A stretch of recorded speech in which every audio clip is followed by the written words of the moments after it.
Good morning. I'm Eric Reeser. For the seventh time in the last 10 games, the Blue Jackets played extra hockey. CBJ beat the Red Wings last night 6-5 in a shootout at Nationwide. Kirill Marchenko returned after a 4-game absence with an assist and the game-winning goal in that shootout. Adam Fantilli had a pair of goals in the win. His second of the night, forced overtime with 90 seconds left. It's the 200th NHL win for Dean Evison and the second straight victory for the CBJ. They'll begin a 3-game road trip tomorrow in Florida against the Panthers at 3:30. In college football, number 1 Ohio State battles number 2 Indiana tomorrow at 8 p.m. in the Big Ten Championship. Buckeyes are 4-point favorites, and the Ohio High School Football Championships are underway up in Canton. Avon beat Cincinnati Anderson last night 37-20 in the D2 title game. This update is sponsored by BMI Federal Credit Union. Enjoy rates lower than the national average, plus a special rate on balance transfers with a Visa Platinum or Visa with Rewards credit card. Your morning just got more interesting. Distilled and barrel-picked for your listening pleasure. Bo Bishop, a local sports media legend. What William T. Sherman was to the Union Army, he is to Northern College football. A husband, a father, and middling youth sports coach. He's friends with Central Ohio sporting royalty. Talking to Ohio State Athletic Director Ross Bjorken. Coach Day walking on with us right now. Good to see you, buddy. Good buddy Austin Ward. My good buddy Tim May, the Tim May Show. The great Doug Marice joining us. Hi, everybody. Dom Tiberi here. Oh, Reese came in and he handed me papers. Yeah, and then he said, "You see that button? That's the only button you need to worry about. Don't touch. There's 8,000 buttons in front of me." Oh, I didn't know what he was talking about. The one that says on. We blew the budget on this imaging, and only 2 guys answered our ad on Craigslist. Ryan Baker and Eric Reeser. Act accordingly. You're now listening to Bishop and Friends. Bishop and Friends is sponsored by Diamond Seller, your true jeweler for over 75 years.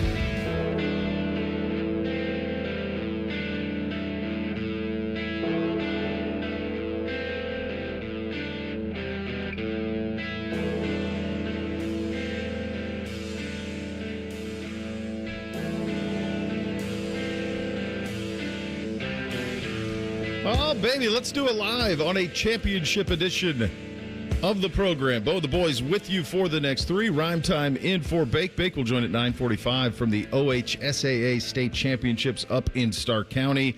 It has been since 2020 that we have been able to roll out the bells on a championship Friday. It's hard to believe that it has been that long, but of course it has.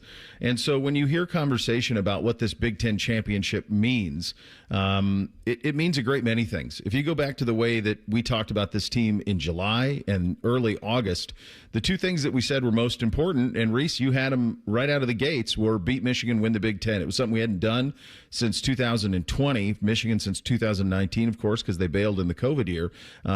So you checked off one objective. You accomplished that objective. You beat Michigan in Ann Arbor, beat them handily. And now your next goal is in front of you. And I do think this is the last one.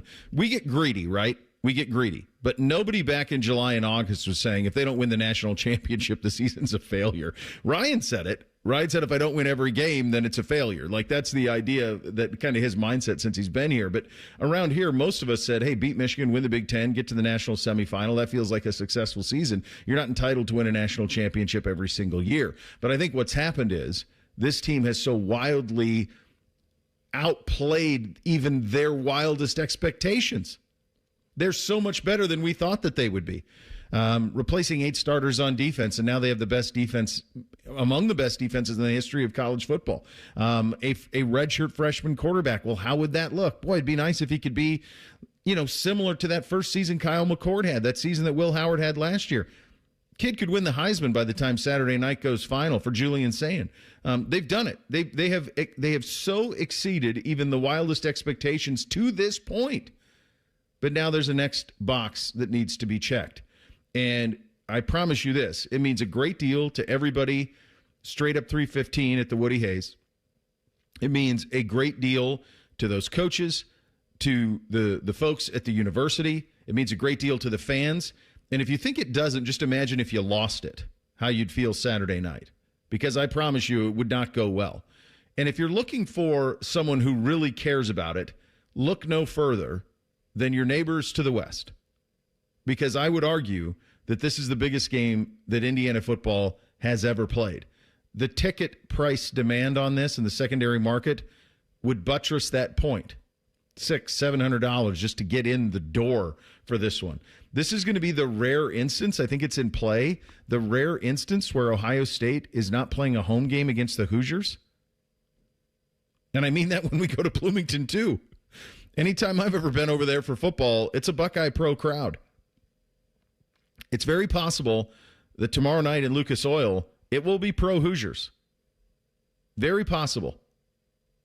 This is a dream season in a dream football era for Indiana. And they will be there.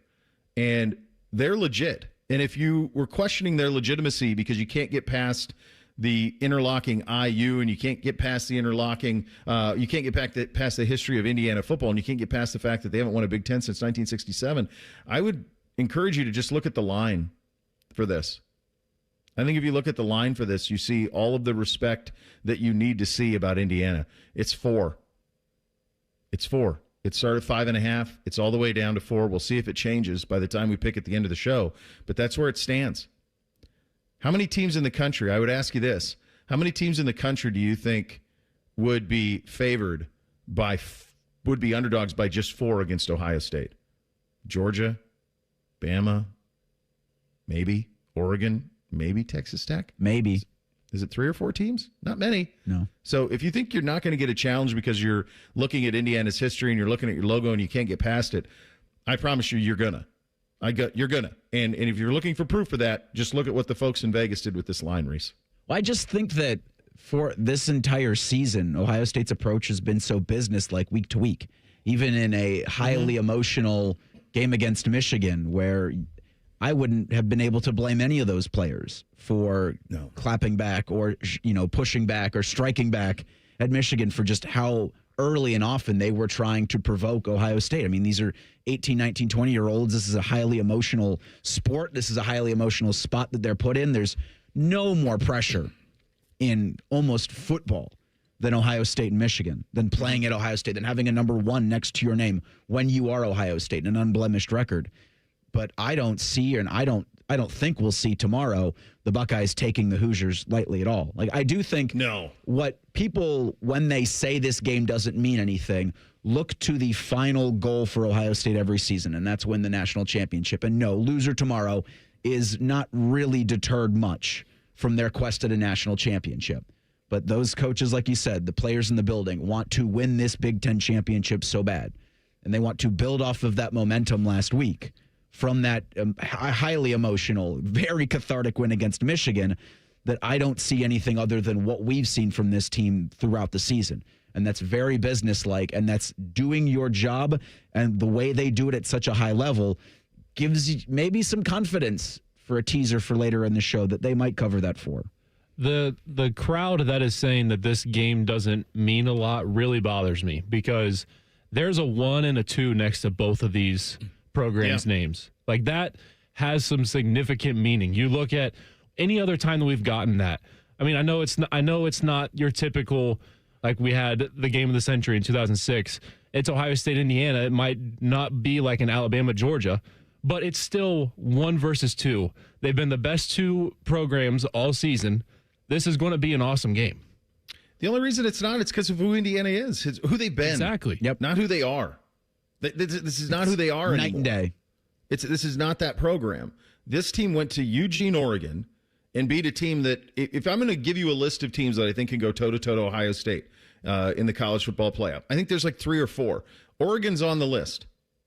If they're healthy, they're on the list. They went to Eugene and won and bully-balled them. Something Ohio State didn't do last year when they won the national championship. Something they did not. They had never won a game in Penn State.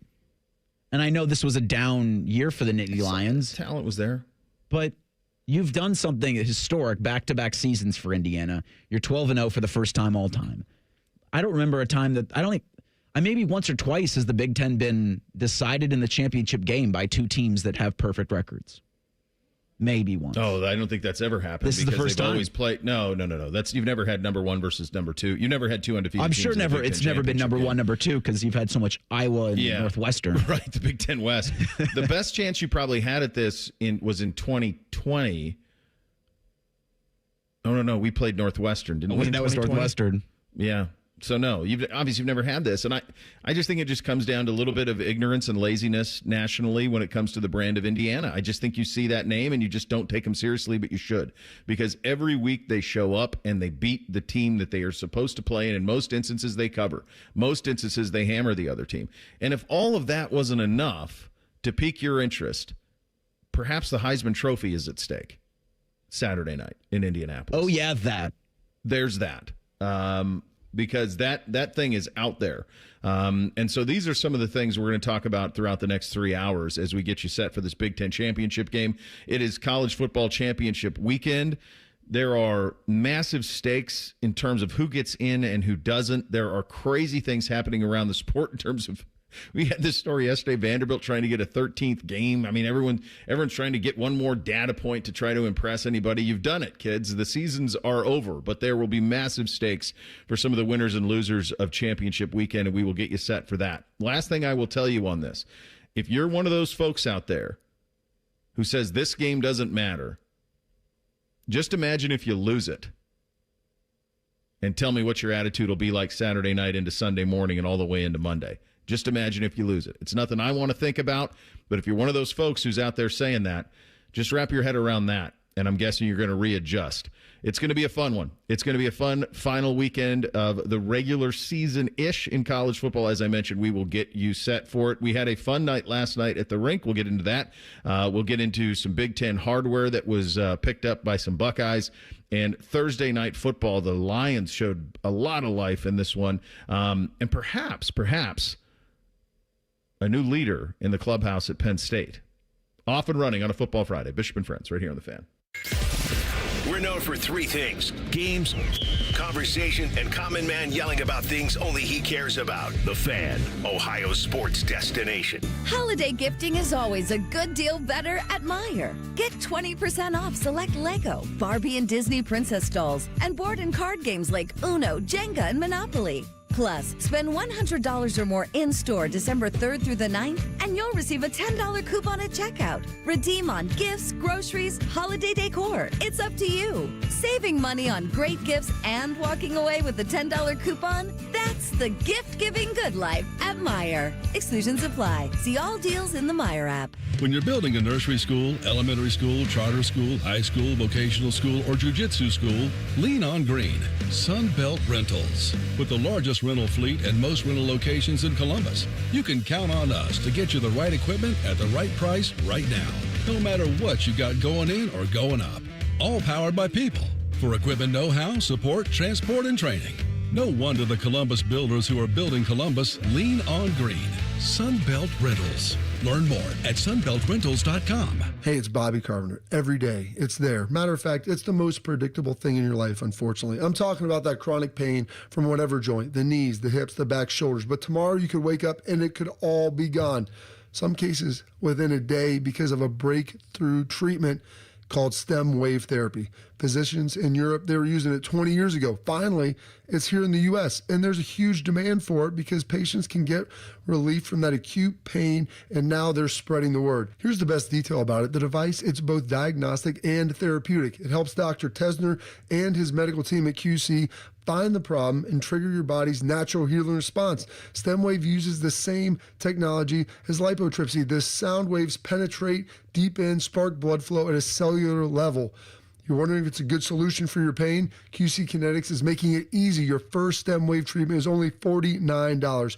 So give them a call and find out about the $49 stem wave treatment here in Columbus at 380-208-4544. Make this your year. Looking for a new career in the high-demand fields of IT and cybersecurity? Attend classes live online or on campus. Go to mycomputercareer.edu and take the free career evaluation today. Financial aid is available to those who qualify. Listen to Financially Fit Radio with Corey Sickles this Saturday morning at 9 a.m. on 1460 ESPN, covering topics like what you need to know about annuities and how to stay healthy and enjoy retirement. Financially Fit Radio this Saturday at 9 a.m. on 1460 ESPN. Bobcat Enterprises says thank you for your support as they celebrate 50 years of serving the construction industry. Established in 1975 in Cincinnati, Bobcat Enterprises has expanded to 9 stores to meet you where you are in Ohio, Kentucky, Kentucky and Indiana. Find equipment for any construction project, including compact track loaders and excavators. Plus, Bobcat Enterprises rents compact equipment and attachments. Find current specials and locations at bobcatent.com or follow Bobcat Enterprises Inc. on Facebook.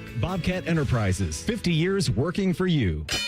Hello, it's John Kozik, founder and president of TurboTrack Realty, and I buy real estate as is fast for cash. Give us a call today for an all-cash offer at 614-470-2000, 614-470-2000. I buy vacant properties, inherited homes, divorce situations, death in the family. I even buy my tenants won't pay me the rent houses. Give us a call today for an all-cash offer at 614-470-2000, 614-470-2000. Fraud in government is a crime, and it robs taxpayer dollars. I'm Ohio Auditor of State Keith Faber, and my job is to catch people that lie, cheat, and steal, report suspicious behavior, and help stop fraud. Learn the red flags, speak up, and protect your tax dollars by calling 1-866-FRAUD-OH. The ONN Daily Podcast. Get a recap of all the day's news from across the state. The ONN Daily Podcast. Listen at ONNradio.com or wherever you download your favorite podcasts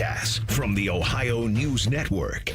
It's playoff time. Who will the Buckeyes play? Where will they play? Let's find out together. Join Dom Tabiri, Timmy Hall, Nicole Sheeran, and Dane Sanzenbacher for Chasing the Championship. Sunday at noon on 10 TV Plus and the Fans YouTube. Fan weather. From the Logan AC and Heat Services Weather Center. It's a chilly Friday across the area as temperatures are warming up through the 20s into the lower 30s here for this afternoon. We'll see a partly cloudy sky with south winds at 5 to 10 miles per hour. Heading into the weekend, we're tracking cloudy skies here on Saturday and a few flurries possible with highs around the lower 30s. And that's a look at your 10 weather impact forecast. I'm meteorologist Aaron White here on 97.1 The Fan. Are you working? Because we barely are. It's Football Friday. Sponsored by Tansky Sawmill Toyota. Your home for football and quiet quitting. The Fan. Connect with the show on X at 971BFS. Jump in our YouTube chat or just send a raven. You're listening to Bishop and Friends. And for the first time since 2020, the Buckeyes are back in the Big Ten Championship game. Fan has you covered. 11 hours of pregame coverage starting this Saturday. 9 to noon, Fan Sports Saturday. Timmy and Tyvis, noon to 2:30. Reese and Tito, 2:30 to 4:30. Matty Ice, DeVere, and Dane. And then 4:30 to 6:30, Tim, AR, Bids. And then, of course, it's go time. Skip, Paul, Jim, and Tyler on that. 11 hours, one goal. Get you ready for the Buckeyes in the Big Ten Championship game, only on the home of the Buckeyes, right here on The Fan. I got I got this on social from Tyler, and this is, I don't know if you guys are aware of this or not. Reese, you might be. Rhyme Time, I'm not sure if you are or not. He asked, will Indiana be taking photos of this game to use as their program cover even indoors? I remember a take you had of the Hoosiers using this matchup as their program photo due to all the Buckeye red. So this is true.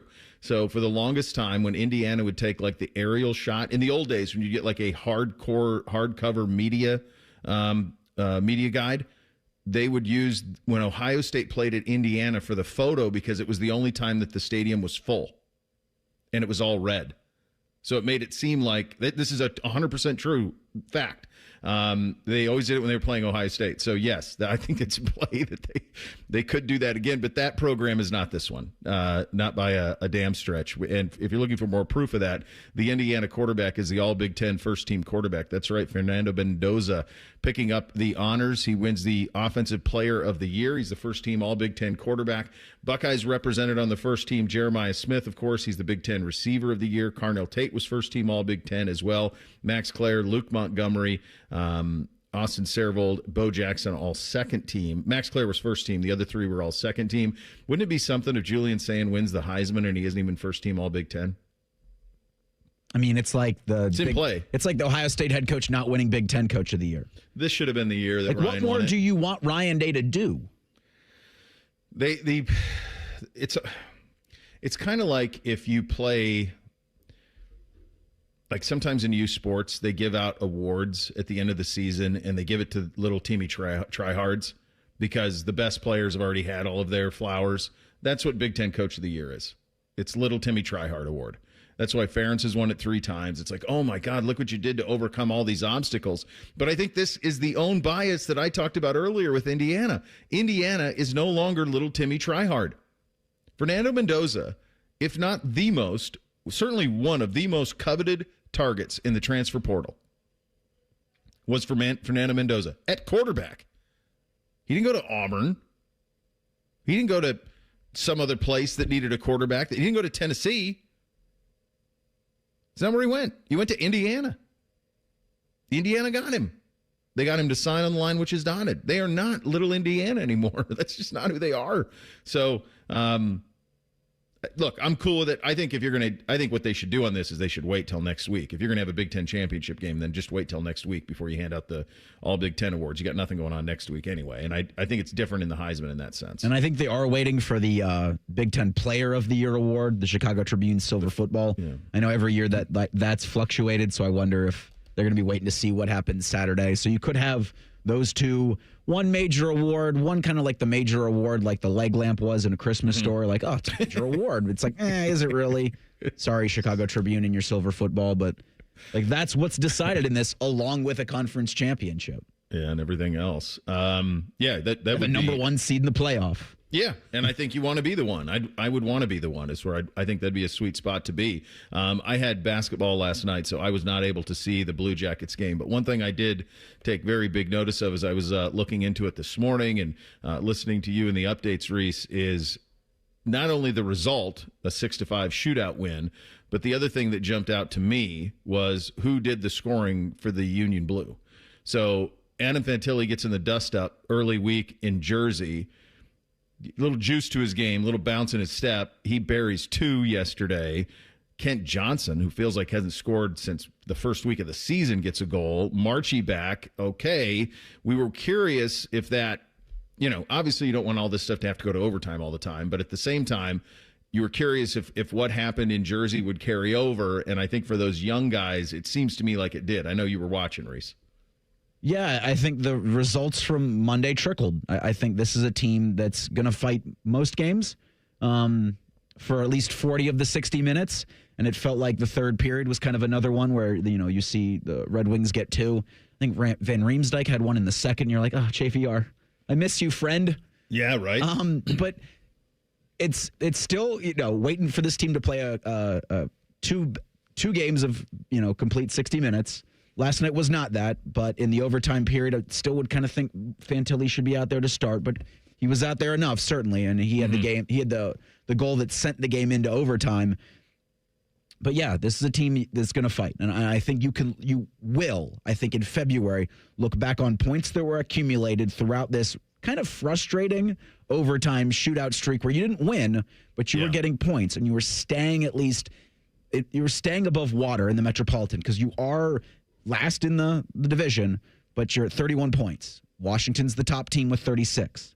Yeah. So not a ton of separation because you are able to at least survive and sometimes force extra hockey and then, like last night, make it 2 wins in a row. So it's something to build off of. Not a very easy task tomorrow, but if your guys are healthy and if your alphas, your Marchenkos and Fantillis are the ass kickers that Fantilli has been for the last 2 games, there's a lot of hope. And there's also one thing for me about last night is too many damn Red Wings fans at Nationwide Arena. Yeah. Growing up, those were the 2 worst things to see were Pens games and Red Wings games. Because when those teams scored, that barn lit up. And you're like, wait a minute, no. This should not be the case. I get it, because in the 2000s, those were the 2 premier teams in hockey. But it's still annoying 25 years later. Yeah, I think it's going to take almost another generation to extinguish that. And then more winning. You need to win more. And then that'll extinguish it. But, I mean, there were dyed-in-the-wool hockey fans from 40 years ago who were Pens and Wings fans, and you can understand it because they both won cups in the 90s. You had NFL last night as well. All right, there's a stretch that decided the whole game. So you and I both picked Dallas to win this. Dallas has the ball. It's 17-6 with 44 seconds left in the first half. Okay? And Schottenheimer decides, it's 4th and 4, and Schottenheimer decides to kick a field goal. Now, at this time, CeeDee Lamb is still in the game. At this point, he hadn't been concussed, and he was still in the game. So you have CeeDee Lamb, you've got Ferguson, who had fumbled, and that was a little bit of a problem. You have Pickens, and you have Prescott, and you have Javonte. You've got weapons. and it's 17-6, and Schottenheimer kicks the field goal. And so, okay, 17-9, they get the ball after half. All right, fine. What does Detroit do? They go answer it. In 40 seconds, they go kick a field goal. And so now all of the momentum that Dallas had, and Prescott was pissed when they kicked the field goal. Not happy. Like, he's not. And this is why. Because then Detroit, against the Dallas defense, which is reverted back to being god-awful, Detroit goes down and kicks that field goal, and now all of the things you had accomplished in the previous drive go away. They're gone, right? So now all of a sudden the margin is exactly what it was before. Now you get a fumble, a turnover coming out of the ball, and it's over, and you're chasing the rest of the way, and there's no way to do it. And so I was really impressed with Detroit's fight. I shouldn't have been, I guess, because it's Dan Campbell and his teams fight like heck, like crazy. Like, the idea that Amon-Ra St. Brown played in this game is crazy, but he did, and he played well. Montgomery had a big game. He hasn't had a big game in a long time. It does feel like Dallas is probably cooked now, unless Philly just totally implodes. Their best path to the playoff is going to be the division. But that was a must win for both of those teams, but especially for Detroit, and they got it. So that sequence that you described by Schottenheimer, I remember thinking in that moment, and that's why they Friday News dumped their head coach. That's why the Dallas Cowboys Friday News dumped their head coach, because he's just not that guy. And you I just was like, what are you doing, dude? See the frustration on Dak's face. Because, last night I think was a win and continue, lose and think about where you're going on vacation in February, at least for the Dallas Cowboys. I don't even know about the Detroit Lions, because they had, they've had injuries. Their offensive line, Ragnow isn't allowed to play again. Yeah. Amon-Ra St. Brown, can he go another week of running into gigantic human beings? And I think, Reimer, you were saying they got another injury. I think it was just reported that Brian Branch has feared to have torn his Achilles, their defensive back. So that's untenable what they're doing. No, it's too much. I feel so sick for them, because they certainly have everything that you would want to go be a Super Bowl champion, except it appears to be an injury luck. That's kind of the only thing they don't have. Everything else they have. It's going to be uphill for. There are currently in the NFC 1, 2, 3, 4, 5, 6, 7. There are 7 teams at least 3 games over 500 in the NFC. 7. That does not include a division leader in Tampa. That means one of those 7 ain't getting in. That's the reality of where you are in the NFC right now. That's how competitive it is. I think that was a big loss for the Cowboys. And so now they are, a game and a half back of Philly in the East. So they got Vikings. Okay, so they got Vikings, Chargers. They don't even play Philly. They got the Vikings, the Chargers, the Commies, and the Giants left. They're going to have to. You're going to have to sweep it. 10-6-1 might do it. That might do it. It's going to be right on it. And the margin for error is certainly gone for them. All right, coming up next, Big Ten championship game at stake on Saturday night over in Indianapolis. You'll hear from the men in charge of getting their two teams ready, Ryan Day, Kirk Signetti. And in addition to that, a little bit of news on a new leader in the clubhouse at Penn State. So we'll get to that coming up in 2 minutes as well. Bishop and Friends, right here on The Fan. Men, it's the holidays, the season of all kinds of hustle and bustle. But if your energy is down, if you aren't sleeping well, if your sex drive is MIA, and you just don't feel like the guy you once were, maybe it's tough to get excited for all the holiday cheer. This is Jeff for Tri-State Men's Health, and if this sounds like you may have low testosterone. And if so, this is the season for you to get treated. At Tri-State Men's Health, we're experts in treating low T. If you're like most guys, you'll feel the change in just a few weeks. And truly, the results can be life-changing. You'll have improved mental clarity, your energy will kick up, your workouts will be better, your sleep patterns will improve, and your sex drive will likely heat up as well. So call us, and don't go through another season with low T. Your initial visit is only $99 and includes blood work, a medical consult, and if you start on testosterone the day of your appointment, your visit is free. Call 800-900-9654 or go to tristatemenshealth.com. That's tristatemenshealth.com. We have 2 convenient locations in the area to serve you, in Hilliard and Westerville. Great Lakes Hyundai, the savings are so good. Right now, save Save on new Santa Fe and Tucson's with 0% financing and make no payments for 90 days. 0%. Go now, Columbus or Dublin or GLakesHyundai.com. With approved credit ends 1-5. I love a good Hollywood casino party. Scotty Vegas here, and there are so many reasons to party on Sunday, December 7th with us. Watch the college football playoff bracket come out with us at noon. Watch the Browns, Bengals, and Steelers games all at 1 o'clock with us. Then parlay the great food, huge screens, and best big-time prizes at the Sportsbook at Hollywood Casino Columbus. You're watching. We're watching. Let's watch together. Sunday, December 7th at Hollywood Casino. Must be 21 or older. Gambling problem? Call 1-800-GAMBLER. Skyline's Mac and Cheese 3-Way is back. This time with white cheddar cheese and creamy cavatappi pasta. Try a Mac and Cheese 3-Way with Skyline's original chili or their new chicken chili at participating Skyline locations for a limited time. Bishop and Friends is sponsored by Diamond Seller, your true jeweler for over 75 years. The Fan, Ohio sports destination. What's up? What's up, man? What's up with you? Sponsored by Newman Roofing. For all your roofing, gutter, or siding needs, call Newman Roofing today at 614-NEW-ROOF or visit online at newmanroofing.com. It is the Buckeyes. It is the Hoosiers. At stake is the Big Ten championship game. They're the number 1 and number 2 teams in the country. It'll be Saturday night. My guess is this will kick around 8:20. That's usually when the way that they do these type of things. So you're going to get the full Fox experience at Lucas Oil. My guess is, what do you think the over-under is on when this thing's over? 11:58? Yeah, we were having some fun asking, like, when are Beam and Justin Zwick going to hit the air for the extended post game? Oh, that's like 1 a.m. Yep. 1:15 was my thought. Yeah, I think that's in play. I mean, they're going to get all their commercials in for sure. There's a lot at stake in this one. Indiana hasn't won a Big Ten championship since 1967. Ohio State hasn't won one since 2020. The number 1 seed in the college football playoff is certainly on the line. The Heisman Trophy very well may be on the line. Big stakes for this one. Both these teams want to win it in a big way. It happens in a crazy week for Ryan Day that sees his offensive coordinator go to USF, that sees his signing day class get mostly signed, but the kind of the jewel of that class still be on the outside looking in, with no real update on that as the week has gone along. All the while, he's going to have to play an Indiana team that is very, very different from the one from a year ago. Let's start with Coach Day on the Hoosiers, and despite all of the distractions all week, being able to stay focused on Indiana. I think they're playing as good as anybody in the country, and they have a really good team, and we got to be ready to go. So that game's behind us. But like you said, we know what we're capable of, and the goal again is to grade out a champion, grade out over 80% in a matchup game.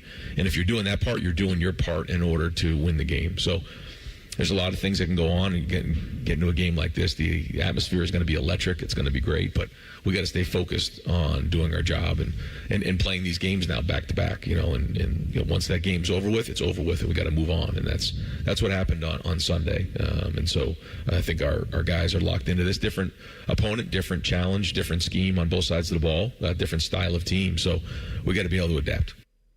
Did you pick up on that? The champion grade, Reese? Got to be over 82. No, he said 80. He said 80. He said in a matchup game, 80. Your head coach just acknowledged the weakness of the Big Ten schedule. So when they play the teams that they're favored by 30, you got to grade out 83. When you play the match, he calls them matchup games. So that's your Texas, your Michigans, your Indianas, your probably Penn States, those Washingtons, those you have to grade out 80 to be a champion. But the other ones we got to up a little bit, so we're 83 on that. No, it is a very different Indiana team, and it's more dangerous. Rourke was a great player last year, quarterback for them. Mendoza's very likely going to be the number 1 pick in the draft. That's the jumping off point of how they're different. Here's Ryan Day on some other differences. Well, they're into year 2, and when you're into year 2, there's a couple of things that are different. One, their scheme is even more advanced than it was the year before, and 2, they've upgraded in a lot of areas in terms of recruiting and talent. So, yeah, I think all areas are upgraded from last year. As good as they were last year, they're better this year, and you can see based on what you're seeing on the field and how they played the season. So, a very, very good team, and they have some of the same pieces, but he even fortified it with better talent in some areas, and so again, that's why they're number 2 team in the country. Kirk Signetti is a guy that at times has annoyed me, but if I were an Indiana person, I'd love him. I'd love him to death. He's doing things that have never been done there. I cannot think of another instance in college football where we have a situation and a program that has been largely dormant and then just immediately wakes up. And guys, he's 23-2. His 2 losses are to Ohio State and Notre Dame. That's it. That's the list in his 2 years there. This dude worked his tail off to get where he was, 27 years as an assistant coach. Finally, in the end of that 27-year run, he got to Alabama, which allowed for him to be, guess what? The head coach at Indiana University, Pennsylvania. Then he went to Elon. Then he went to James Madison, and then inevitably got to Indiana and Bloomington, and all he's done all along the way is win. The famous line, of course, was Google him. I thought it was a lot of bluster but not much substance. Turns out it's the opposite. It's all substance. And his teams believe, they play tough, they play physical, they're really talented. They may very well have the Heisman Trophy winner. They may very well have the number 1 pick in next year's NFL draft. All of those things are in line. For Indiana, this is an opportunity to make history. It's an opportunity to do something you haven't done since 1967. And so as much and everything that Ohio State had into this, Indiana's got it that tenfold. And Signetti was available multiple times this week. But let's start with this one where he's talking about the idea of balancing the game and the playoff and everything that comes with it. Well, I don't think there's much balance there. We're treating this like a 1-game season. It's the next opponent. If we get done what we want to get done, we won't play again for 30 days. And there'll be plenty of time to recover from our bumps and bruises, et cetera. Either way, coming out of this game, there will be a response to how you played and the result in preparation for the next opponent. But this game means an awful lot. It's a Big Ten championship. It's a great conference. We've never had the opportunity to play in this game, let alone be the Big Ten champ. And we're playing a great opponent. So all eyes and focus are in preparation toward this game. I think it's their Super Bowl. Yeah, 100%. Yeah. I mean, I think it's their Super Bowl. I think it's a Super Bowl for the history of the program. The biggest game the program has ever played in. The fact that it's in Indianapolis is a remarkable thing that only adds to it. Signetti talked about that, about how great this game is for the state. Well, I'm sure it means a lot to them, and they're excited because I believe it's Indiana's first appearance in the Big Ten championship game. So, I think the fan base has really jumped on board once we started our early success. My first year, we've been selling the stadium out. It's been over the top. We have the largest alumni base in America, over 800,000. And, the support for the football program has really been coming in strong. So I'm sure it'll be a great environment Saturday night. They'll be all jacked up. There actually is a basketball game in Indianapolis at 2 p.m. The basketball team is playing Louisville, so some of those people are going to get a doubleheader. And, it'll be a great thing for them. Did he? You got to hydrate.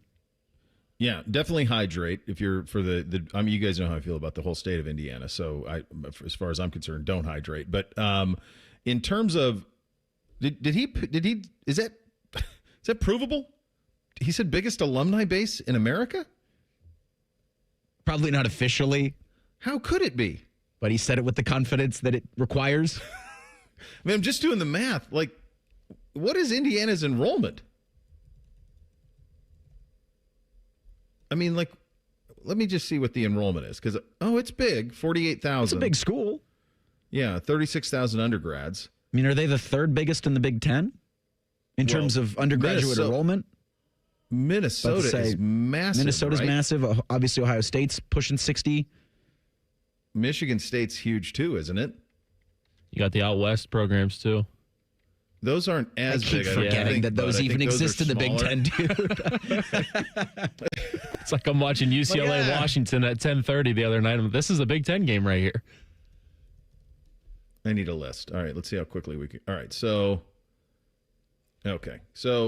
according to the Google AI, Ohio State the biggest at 45,000 undergrads, then Penn State 40,000, Michigan State 38. Okay. That appears, here we go. Undergrad. How did I get, you just said it so emphatically. Check it. That's something I've heard from you only forever. You say it with confidence. Yeah. Nobody checks it. Nobody's checking it. Like in the middle of the press conference. I mean, I get like no one's going to be paying attention to that. It's not that important. But I'm just doing the math. So it's the eighth biggest in the Big Ten in terms of undergrad enrollment. This according to Badgers Wire, who did the stats. Wisconsin 7, Washington is 6, Purdue is 5. I wouldn't have had that. Minnesota is 4, Michigan State is 3, Penn State is 2, and Ohio State is 1. So I don't think there's any way that's possible, that Indiana would have the biggest enrollment. I mean, they probably don't even have the biggest alumni in the state, like alumni base in the state of Indiana. Yeah, I don't know. But that's him. Where's Purdue at on that list? Right. They were higher. They were bigger than, they were like 5th on the list for undergrads. So that doesn't, now everybody who's an undergrad doesn't necessarily graduate, but the odds are that they would. Oh, hold on. Now we're getting one from an IU grad, my good buddy Jason Forcioni. Let me just check this out. He's an IU guy. All right, so here we're going to get a live fact check. Should just ask He's AR. a great man and thorough. Oh, AR's not. AR hasn't arrived yet. When he graces us with his presence, I'm sure we'll get on that. He did it. So Forch did it for me here. So I guess the folks at Indiana just graduate. Indiana over OSO. It's a little different. 800,000 living alumni globally. It is the leader. Then Penn State, Michigan, Ohio State. Good job out of Forch. You don't need an MIT guy when you got an Indiana guy. There you go. What's the difference? An Indiana guy would say. That's great. That's an incredible stat for him to drop there. I mean, and he was right. He had to have that one in the chamber for the longest time. He had to be ready for it. Yeah. That's great. That's fantastic. Look, this is going to be, I just can't even imagine from the Indiana perspective. And I think my buddy Forch, who was just texting me all this information, I'm very thankful for, he is kind of I'm guessing there's a lot of that. I got another buddy of mine whose son currently goes to Indiana, loves Ohio State, big Ohio State guy. But all of a sudden, like, this Indiana thing happened, and I think it's sustainable. I think that they have mobilized their alumni. I think they have mobilized, Signetti's mobilized. I think there's a magnetism to him. When they got Mendoza, that's an attention getter. It's one thing to bring a bunch of guys from James Madison with you. It's another thing when there's a couple of quarterbacks that everybody wanted in the system, and you get the one you want. That tells me the alumni is there. That tells me they are here and ready to stay. My hunch is that Indiana is a little bit of the inspiration for what this news this week at Michigan State. With the $1 billion funding and with Fitzgerald and paying the buyout for Jonathan Smith, I think Michigan State is saying, hey, we've got a lot of folks with a lot of money too. Let's see if we can do that. Why can't that be us? And I think this is all good for the Big Ten. One other note, I do have to pay off on the T's. It feels like now all of the reporting around Penn State is Matt Campbell has taken the lead there. I will just say this. You may end up with the right guy. He may have been choice 6, 7, 8. You may be one to make a big splash. Matt Campbell is from Massillon. Massillon Perry High School is where he went. If you can win consistently in Ames, I mean, Ames is like the destitute version of State College. The recruiting base, all of it, I do think he would be a great coach there. And I do think he would win there. And I do like him better than some of the other names that were bandied about. He is proven. I think there would be an energy to it. If I were a Penn State fan, I would like that hire if they go that way. Yeah, certainly more confidence, I think, than just saying, all right, we're just going to hire the interim. Yeah. Now, it wouldn't be the worst thing to try and keep the interim if you're Campbell so that roster doesn't just dissolve on you.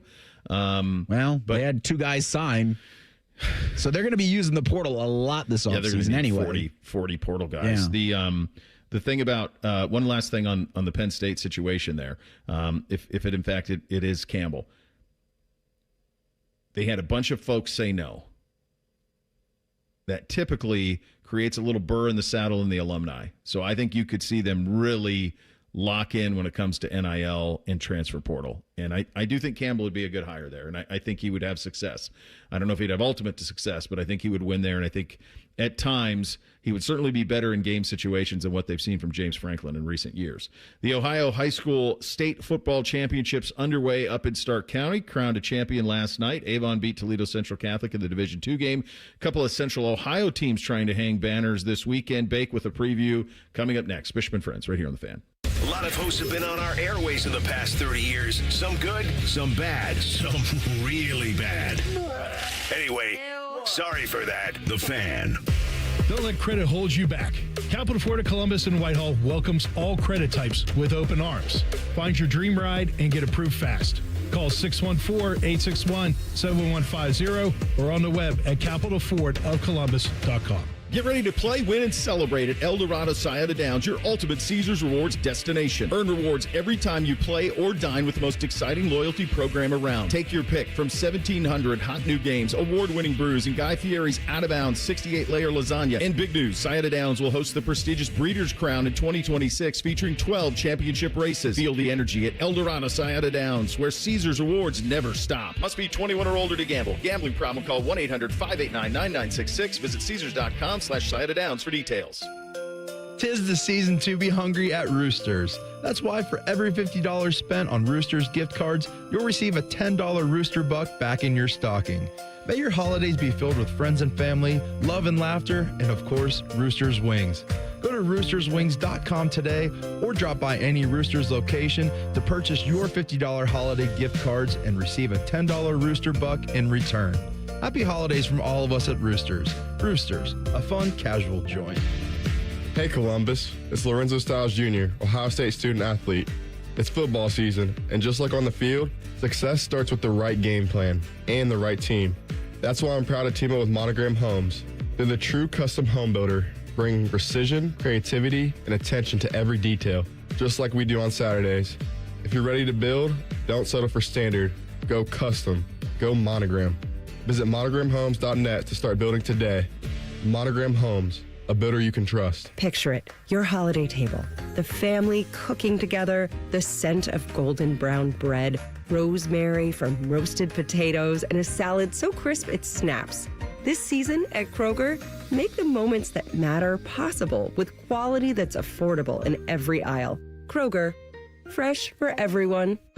Right now, USDA Choice T-Bone Steaks in the value pack are on sale for $9.99 a pound with your digital coupon. Limit 5. Kroger, fresh for everyone. Feeling stuck on your own 10-yard line in the career game? Maybe it's time to just go for IT. My Computer Career has the game plan to score a rewarding new IT career in months. Whether you're a rookie, a breakout career changer, or a military veteran ready to serve. Why spend years chasing a college degree when you can fast-track your future in IT starting now? Take your mark, get set, go for IT. Take the free career evaluation at mycomputercareer.edu today. Financial aid is available to those who qualify, including VA benefits. Your credit, your car, our promise.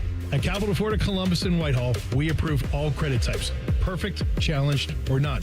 Drive off today with easy financing.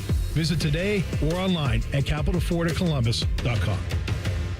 Shopping this time of year can be stressful, but when you've got a guy, everything gets a little easier. Meet my guy, Bob Capace from Worthington Jewelers. Hey, common man. Hitting you one's car today, Bob? Not yet. If you're popping the question this holiday season, you'd be an absolute fool not to see Bob at Worthington Jewelers. The store is crowded all the time. Why? Because they give you the best price and service possible, and then people keep coming back. I'm your guy. Worthington Jewelers on High Street in Worthington. WorthingtonJewelers.com, where Columbus gets engaged. Care Heating and Cooling. When you need a company you can trust, call 1-800-COOLING. Bills piling up? CME can help you wrap up your debt into one simple, manageable signature loan with rates starting as low as 8.75% APR. Let CME help you unwrap peace of mind. APR from 8.75%. Terms and eligibility apply. Visit CMEFCU.org.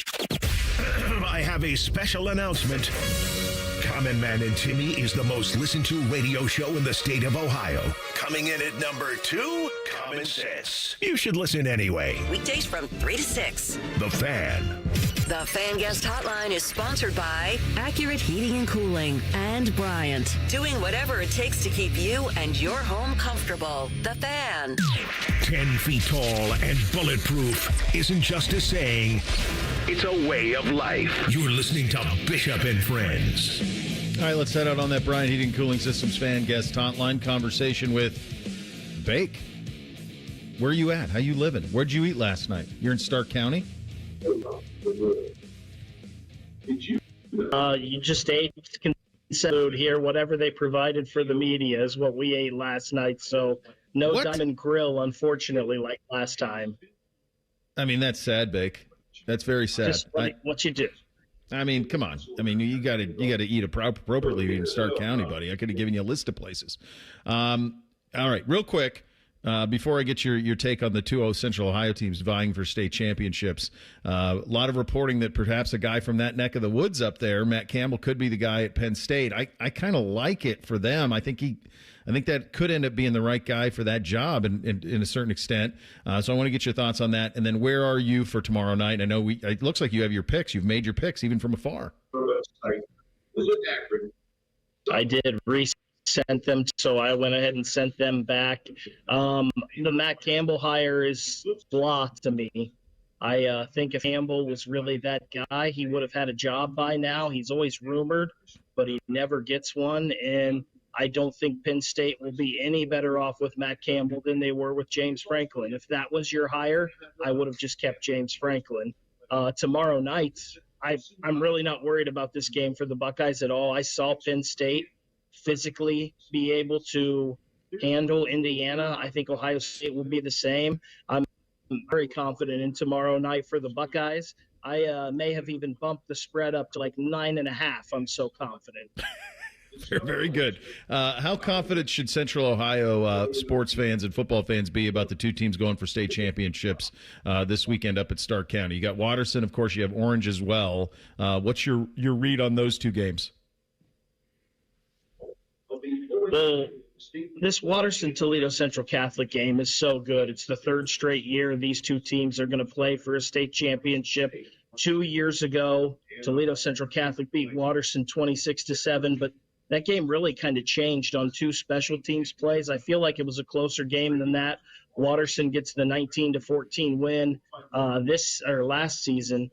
I think Watterson is just too good. They've beaten their 4 playoff opponents. The combined score is 188-15. That's in the playoffs when you're supposed to be playing the best competition. I think Watterson goes back-to-back into E3. And I will say this, I'm more Colin Tangi Orange now than I was last week. When you beat St. Ed's 28-0, St. Ed's hadn't been shut out since 2020, the COVID season, and they play ridiculously good teams. Tangi Orange, everybody talks about Levi Davis and Lucas Fickle as well. They showed the quarterback and the running back, but their defense has been really stout too. When you shut out St. Ed's, that's eye-opening to me. I know St. X is very confident after beating Elder. I think Central Ohio gets 2 again this year. Yeah, it kind of feels like that. So what games are you on the call for, buddy? So here in about 20 minutes, the D4 game, our pregame coverage is going to get underway for that. I'm in color for a friend of ours, Brendan. So it'll be fun. It's Cleveland-Glenville taking LB. Glenville looking to win their third in the past 4 years. Shelby here for the first time ever in school history. And then tomorrow morning at 10:30 is the D7 game. I'll be on the play-by-play for that, St. Henry versus Hillsdale.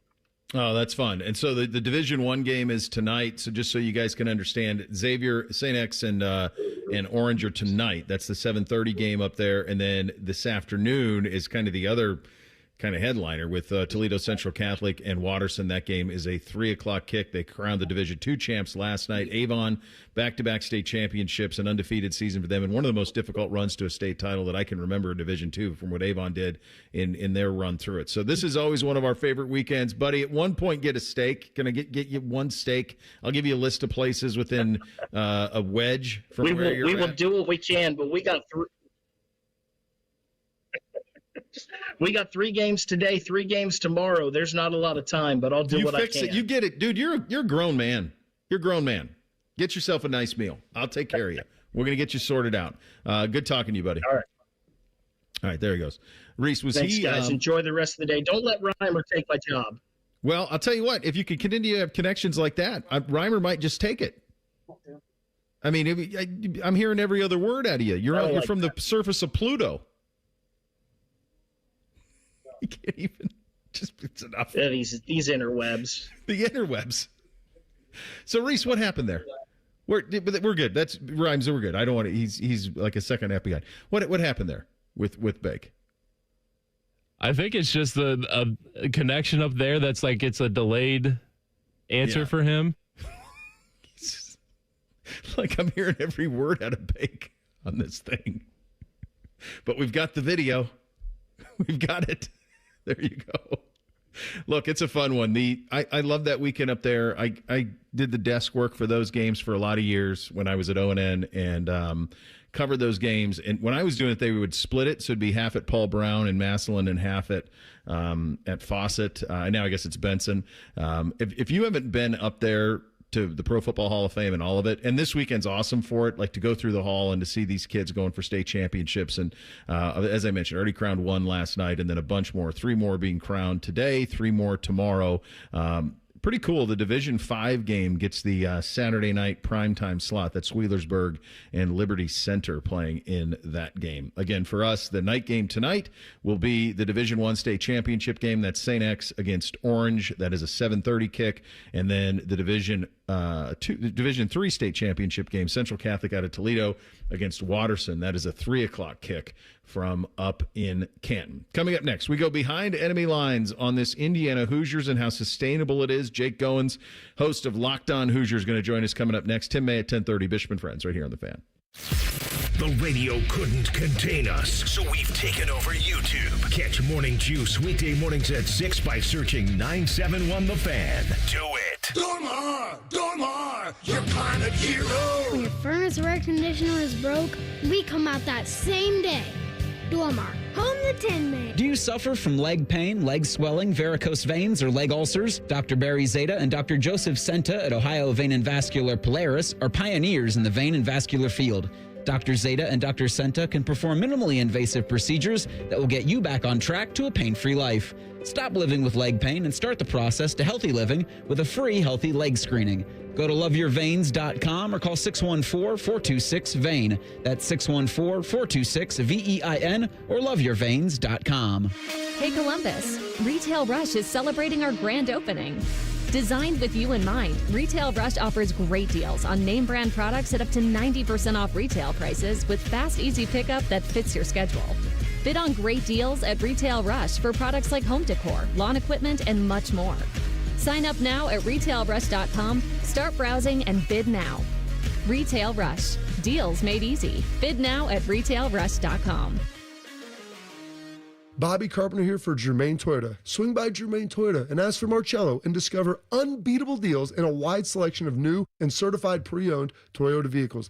Visit them at germaintoyota.net. Germain Toyota on the corner of I-70 and Bryce Road. Gift big this year with a Home for the Holidays raffle. You have a chance to win a beautiful new custom home or cash prize this holiday season and help make wishes come true for Make-A-Wish kids with critical illnesses. Raffle proceeds benefit Make-A-Wish OKI, which has granted over 22,000 wishes to children facing critical illnesses across the Ohio, Kentucky, and Indiana region since 1983. This year's house was built by 3 Pillar Homes in the Evans Farm community in Lewis Center and has 3 bedrooms, 2.5 baths, and a 2-car garage. It also includes amazing features like upstairs laundry, 2 covered patios, 1 with a fire pit, a great room with fireplace, mudroom with extended bench seat and open lockers, kitchen and morning room. One lucky winner will be announced on December 24th, so get your $100 ticket now. Just visit a Home for the Holidays Columbus.org to buy your tickets. That's a Home for the Holidays Columbus.org. Terms and conditions apply. Bet365 is paying out before the final whistle. Check out Bet365's unrivaled early payout offer. When you bet on the team to win and they take a 17-point lead, you get paid no matter the final score. Forget the final whistle and start counting that cash. Hold up. You get early payout on parlays too. Download the app and see why it's never ordinary at Bet365. Gambling problem? Call 1-800-GAMBLER. 21 plus only. Must be physically located in Ohio. T&Cs apply. If your appliances can't handle the holiday hosting heat, December deal drops at Lowe's makes upgrading easy. Get up to 35% off select major appliances, and rewards members save an additional $40 on the Whirlpool electric range and the over-the-range microwave. Plus, get up to 60% off select ladders so you can deck all the halls. Lowe's, we help, you save. Valid through 12/10. While supplies last, selection varies by location. Loyalty program subject to terms and conditions. See Lowe's.com/terms for details. FIFA World Cup 2026 is coming soon, but your opportunity to be there starts now through an exclusive offer with an eligible Bank of America Visa credit card. For a limited time, become a new customized cash rewards or unlimited cash rewards Visa credit card holder, and you will be eligible for a chance to purchase FIFA World Cup 2026 tickets. Learn more at BofA.com/cardFWC26. What would you like the power to do? Bank of America, proud to be the official bank of FIFA World Cup 2026. Bank of America NA in partnership with Visa. Terms apply. Rewards reserved. Always still look at myself as a high-performing athlete, even at 40 years old. And so I want to go able to run and run fast and do things that I could 15 and 20 years ago. And it was getting to the point where the pain was starting to limit that. Pain attacks people from all walks of life, not just former professional athletes like Bobby Carpenter. That's where QC Kinetics non-surgical treatment steps in. And now that the pain is gone, I've been able to go and do the stuff that I love and run fast and run sprints and try to get back to where I was. QC Kinetics regenerative treatments use your body's own healing properties to deliver long-term relief without surgery. Now, being able to go and work out and do the stuff that I want to do and challenge my body, it's made me a better person, a more pleasant person to be around. Don't wait. Call QC Kinetics for your free consultation today. QC Kinetics. Call QC Kinetics, 380-208-4544. That's 380-208-4544. 380-208-4544. Dormar, your pilot hero. Broadcasting from the Lindsay Honda Studios. Honda makes the cars. Lindsay makes the difference. Visit lindsayhonda.com. WBNS-FM, HD1 Columbus. Good morning. I'm Eric Reeser. Number one, Ohio State's a 4-point favorite in Saturday's Big Ten title tilt. The Buckeyes battle second-ranked Indiana tomorrow night at 8 o'clock. We'll have 11 hours of pregame coverage on the Fan starting Saturday morning at 9. The winner is likely the number one seed in the college football playoff. The committee is going to unveil their final rankings and playoff bracket Sunday at noon. In the NFL last night, the Lions beat the Cowboys 44-30. Detroit's 8-5 on the season, but the Lions sit 8th in the NFC playoff race. In Canton this weekend, the Ohio High School State Football Championships. Avon won the D2 title last night. In about 30 minutes, Glenville battles Shelby in the D4 championship. This afternoon, Watterson looks to defend their D3 title against Toledo Central Catholic. And in the NHL, the Blue Jackets beat the Red Wings 6-5 last night in a shootout. CBJ are on the road for the next 3 in Florida tomorrow at 3. This update is sponsored by Whiskey War by High Bank Distillery. Drink local, drink High Bank. The perfect show for quarter zips and khaki shorts. You're listening to Bishop and Friends. All right, second hour on a Big Ten Championship Edition Football Friday of the program. Buckeyes and Hoosiers tomorrow night over in Indianapolis. The tickets to get in on this thing are in the more than that, 600 plus to get in the door. A massive day over there in Indianapolis. So for some perspective, behind enemy lines, we head out on the Bryant Heating Cooling Systems fan guest hotline. Jacob Goins joins us, host of Locked On Hoosiers. Jacob, thank you so much for taking the time. Biggest game in Indiana history, right? Yeah, no doubt about it. Appreciate you guys having me on. And yeah, it's the biggest game ever for Indiana football. And we've said that several times over the past couple of years. But yeah, it doesn't get any bigger than this. And then, of course, when you get to the college football playoff, hopefully Indiana's a top 4 seed and has a couple of more situations. But yeah, I mean, it's the number 1 Buckeyes. It's the number 2 Hoosiers and Indiana in the Big Ten championship game for the very first time. When I see the ticket prices for this, because what I've heard a little bit over here from some fans is kind of tepid. Like, okay, they beat Michigan. That was something that they had to do, have sights on the national title. Okay, let's go over there and handle it. But it feels like from the Indiana side, it's not that at all. And there's a basketball game in the afternoon, right? Indiana playing Louisville. So it's kind of like Hoosiers Christmas on Saturday over there.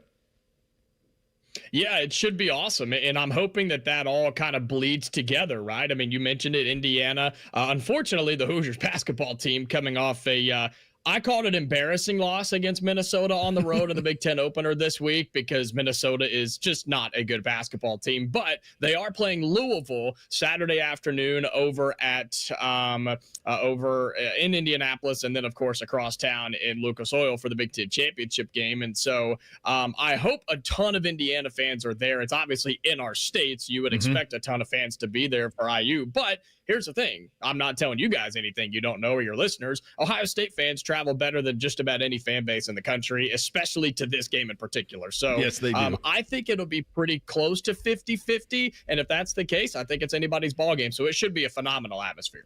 How has Signetti done this? He's done it by a lot. I mean, it's taken some time, but not as much time as it has in other places, right? I think he brought a ton of talent that people didn't know existed from James Madison. Those guys have hung around. They've stayed around. A lot of the guys you see on this current Indiana team, especially on the defensive side of the football, are from James Madison, which is remarkable to think about. But he just went to the portal. He got some recruits. He basically brought in guys that fit his system rather than all these coaches, especially what you're seeing right now with a Summerall to Florida or, Lane Kiffin to LSU. They're just going to go and get as many 4 and 5 stars as they can and see how it works. Kirk Signetti and his staff didn't do that because A, it was Indiana and that hasn't happened here, but B, they also they play their system. They go get guys who fit what they do, whether it's in the locker room, on the field, or just out and about in the community. They go get guys that fit their narrative, fit their system, and clearly it's working. And so I think Signetti has shown that he is a remarkable coach on all sides. He's a great motivator, and I think he has 2 of the best coordinators in college football that people don't talk about, with Bryant Haynes on the defensive side and Mike Shanahan on the offensive side. And hopefully they stay in Bloomington, and if they go somewhere else, they would be a phenomenal hire. But between all of that development and just trust in his guys, I think you see that each and every play. I think you see it each and every game. And I think he's got a little quarterback whisperer in him too, because Curtis Rourke was good last year and Fernando Mendoza is even better this year. Well, that's when I took notice, is when they got Mendoza, because that was somebody that a lot of folks wanted. There were a couple of guys in the portal at quarterback that a lot of people identified, and he was at the top of the list. And when he went to Indiana, that's when my alarm bells went up over here, and I said, okay, that they're serious. This isn't cute, fun little Indiana happy with losing to Notre Dame and making the playoff. That they have their sights set on bigger goals. What have they done? What has he done to invigorate the alumni base and the donor base that allows for something like Mendoza to happen, and something that's going to happen to continue this run that he's on? What have you noticed there? Yeah, it's a great question, because everybody knows Indiana historically is a basketball school, right? And look, football at major universities still makes the most money, but basketball is where a lot of that was reinvested for IU for literally forever. And so it actually comes from a step before that, guys, where Signetti came in when he was hired at Indiana. He stepped in with a Saban-like attitude and mentality and says, okay, here's what I need. Here's what I want. Here's what I demand. If you want me to win and be successful, you're going to give it to me. And they did. And Indiana said, okay, you got it. You're right. You're a winner. We want to win. We want to be back to relevancy, or be relevant for the first time ever. And they gave him what he wanted. They invested through NIL. They built him a new practice facility. They gave him the resources and the tools to recruit to Indiana, to develop at Indiana, and ultimately to win at Indiana. And so that was step one. In Indiana, the university and the athletics department, they invested in that, which then allowed him to go get players and get recruits. And then he started winning. And the fan base was like, oh, maybe this guy's kind of legit. And then, of course, they bought in, because winning cures almost everything. You guys know that. So it's really been a combination of things. But that was step one for Kirk Signetti. So shout out to Indiana, the university, for buying into that. And the fans have come right along. And they're having the time of their lives, man. Last year was the best season ever. And this year's even topped that. So it's been a lot of fun.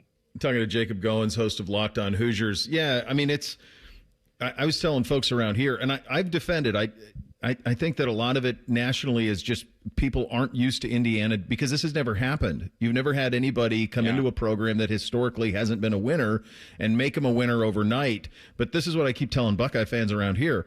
Ohio State's only favored by 4. Jacob, there's probably only 3 or 4 teams in the country that the line would be that small against this Buckeye team. So that tells you, and it should tell everybody out there, people going to the game, going to watch it, how real this Indiana team is. Now, in terms of the actual game, this Buckeye defense is on a historic track right now, giving up just over 7 points a game. They are suffocating. How do you think Indiana will attempt to attack it? Well, obviously, it starts with your Heisman candidate quarterback in Fernando Mendoza, who has just been incredible this season, along with Julian Sayin on the other side. I'm just fascinated and have dug so deep into the quarterback matchup. And we talk so much about that, but they're not on the field at the same time, unfortunately. But it starts with your Heisman quarterback, Fernando Mendoza, who has played great, but I will say in the last couple of games has put the ball in harm's way a couple of times, and Purdue wasn't able to take advantage of it, and some of these other lesser teams weren't able to do it, but Ohio State will. And so Fernando Mendoza only has 5 picks on the year, but easily could have 9 or 10 if defenses made the right play. And so he has to take care of the football. But when you need, it's like in basketball, when you need a bucket, you go to your guy, you go to your point scorer, you go to your guard, that's Fernando Mendoza for this Indiana football team. He has 2 or 3 several Heisman moments already this season, which is why I think he's going to win the award. He threw a pick against Iowa, bounced back and delivered a touchdown strike to Elijah Surratt. He led a comeback against Penn State on the road where Indiana was about to take their first loss. He finds a way to pull that one off. I mean, he's just got some throws and decision-making and some highlights on his tape that show you cannot take the football out of his hands when the game is on the line. But you got to get to that point first, and I think it's running the football against one of the most talented defensive lines I've ever seen in college football against Ohio State. And so good news for Indiana is you have 2 guys who can do that. You got Roman Hemby and you have Kalon Black, who are both incredible backs. Problem is Indiana's offensive line is not 100%. It could be by tomorrow night. We have to wait and see, especially with Drew Evans on that offensive line, but we'll see what that becomes. But to allow Fernando Mendoza to do what he does, you got to start by running the football. And if you can gash Ohio State early, that gives Mendoza some time to throw it out to the playmakers, including Elijah Surratt and Omar Cooper, who I think are 2 of the best receivers in college football that people don't talk about enough. And Indiana's offense is going to be just fine, I think. Yeah, that's basically the Michigan plan that they tried using last week, and then they didn't have the ability to throw off of it, something that Indiana will have an ability to throw off of it. I'll get you out of here on this, Jacob. You mentioned there that you thought Fernando would win the Heisman. I contend that he can't win it if they don't beat Ohio State. So my hunch is you expect the Hoosiers to take care of business tomorrow night?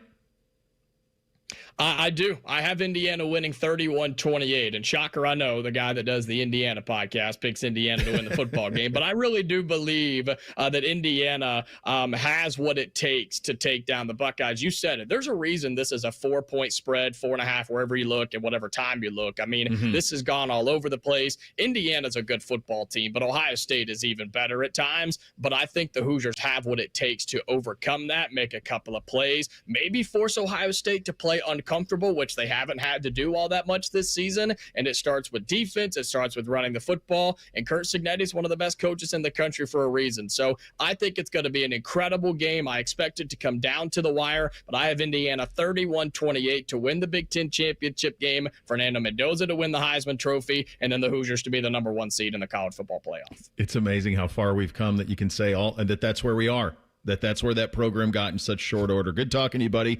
Enjoy it over there tomorrow. That is an all-time special sporting day for the Hoosiers, so enjoy it over there. Thanks for your time. Yeah, appreciate the time, guys.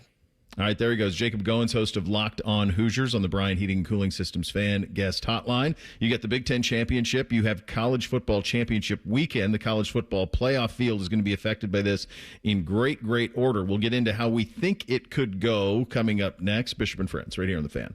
Wake up with the Fan. Eat lunch with the Fan. Go to bed with the Fan. Dream about the Fan. Then change your sheets. Gross. Ew, you guys are gross, but stick around in case I don't find anyone else. The Fan. This is Ryan Krieger, and at Krieger Ford, we know life's busy. Let us handle your car care. Enjoy our convenient pickup and delivery service, or have our technicians come to you with our mobile service van. It's fast, easy, and hassle-free. Schedule your appointment today only at KriegerFord.com. Picture it, your holiday table. The family cooking together, the scent of golden brown bread, rosemary from roasted potatoes, and a salad so crisp it snaps. This season at Kroger, make the moments that matter possible with quality that's affordable in every aisle. Kroger, fresh for everyone. You can save big on 6-packs of Coca-Cola, Pepsi, or 7-Up. Select varieties or buy 2, get 2 free with your card. Limit 8. Kroger, fresh for everyone. Skyline's Mac and Cheese 3-Way is back.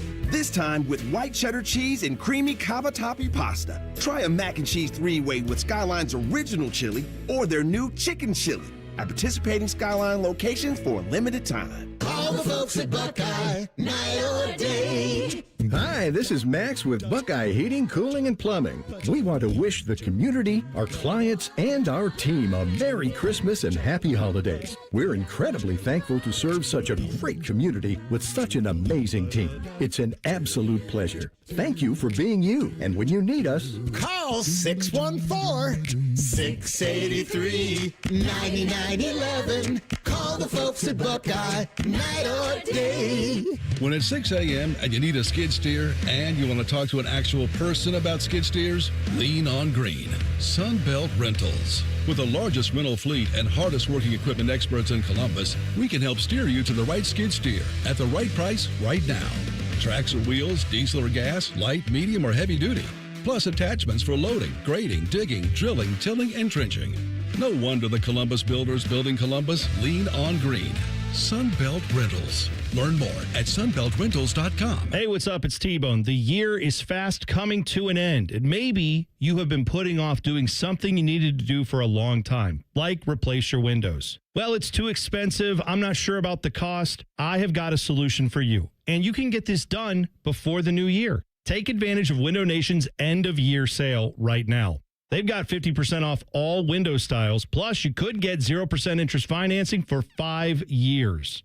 And we always talk about the cost efficiency of these windows. They will keep your home warmer in the cold months, cooler in the warm months, because they keep the energy you're putting into your house inside your house. But you know what? They also look great. They've got so many styles that'll help beautify your home and protect it from the harsh elements. So check out Window Nation today. Schedule a fast free estimate now at windownation.com. I trust Window Nation because they get an A+ rating from the Better Business Bureau. They do a 50-point inspection of every window before it leaves the factory. And oh, by the way, they're a proud sponsor of Ohio State Athletics. I like that too. Schedule your estimate today. windownation.com. At the Ohio Lottery, we make Keno fun, your way. That means every few minutes across Ohio, 20 out of 80 possible numbers are randomly picked. And if some of the numbers you pick match, voila, you're a winner. Keno doesn't require you to know a single thing about sports ball or overs, unders, pluses, minuses, or lines, or whatever else. Keno is as simple as, did some of my numbers match? They did? Great. You just raked in some dough. There are more than 20 hours of Keno draws every day and thousands of places to play statewide. Lottery players are subject to Ohio laws and commission regulations. Play responsibly. With Steel, batteries are included. This holiday season, give a gift that's ready to go right out of the box. For everything from cleaning up the yard to cutting up firewood, Steel tools check off the wish list and knock out the to-do list. And right now, buy select battery tool sets and get a free extra battery. Visit SteelUSA.com for holiday deals and gift ideas. Happy holidays from Steel. Offer valid for a limited time only at participating dealers while supplies last. To say that we're excited about the Buckeyes playing Indiana for the Big Ten Championship would be an understatement. So we're giving you 11 hours of pregame. 11! Please go to 11. It all begins Saturday morning at 9. Your home of the Buckeyes, the Fan. Fan weather. From the Logan AC and Heat Services Weather Center. It's a chilly Friday out there as temperatures are warming up through the 20s into the lower 30s here for this afternoon. We'll see a partly cloudy sky with south winds at 5 to 10 miles per hour. Heading into the weekend, we're tracking cloudy skies and a few flurries around here for Saturday with highs into the upper 20s to lower 30s. And that's a look at your 10 weather impact forecast. I'm meteorologist Aaron White here on 97.1 The Fan. It's Friday and there's football. I shall call it Football Friday. Sponsored by Tansky Sawmill Toyota. Your home for all things football. The Fan. The friends are the guests and listeners. Reeser and Baker just work here. Back to work. Back to work. Everybody. Work, work, work, work, work, work. You're listening to Bishop and Friends. Indeed you are on a Football Friday. We're proudly sponsored and brought to you by our great friends at Diamond Seller, your true jeweler for over 78 years. Still time. Buckeye Jewelry starting at just $99. Sawmill Easton. Check them out. They'll take care of you. Tell them your Uncle Bo sent you.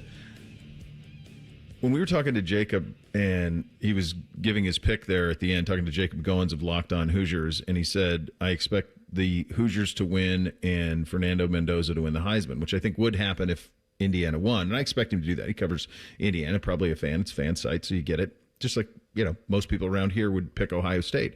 But as he said it out loud, it was hard not to laugh.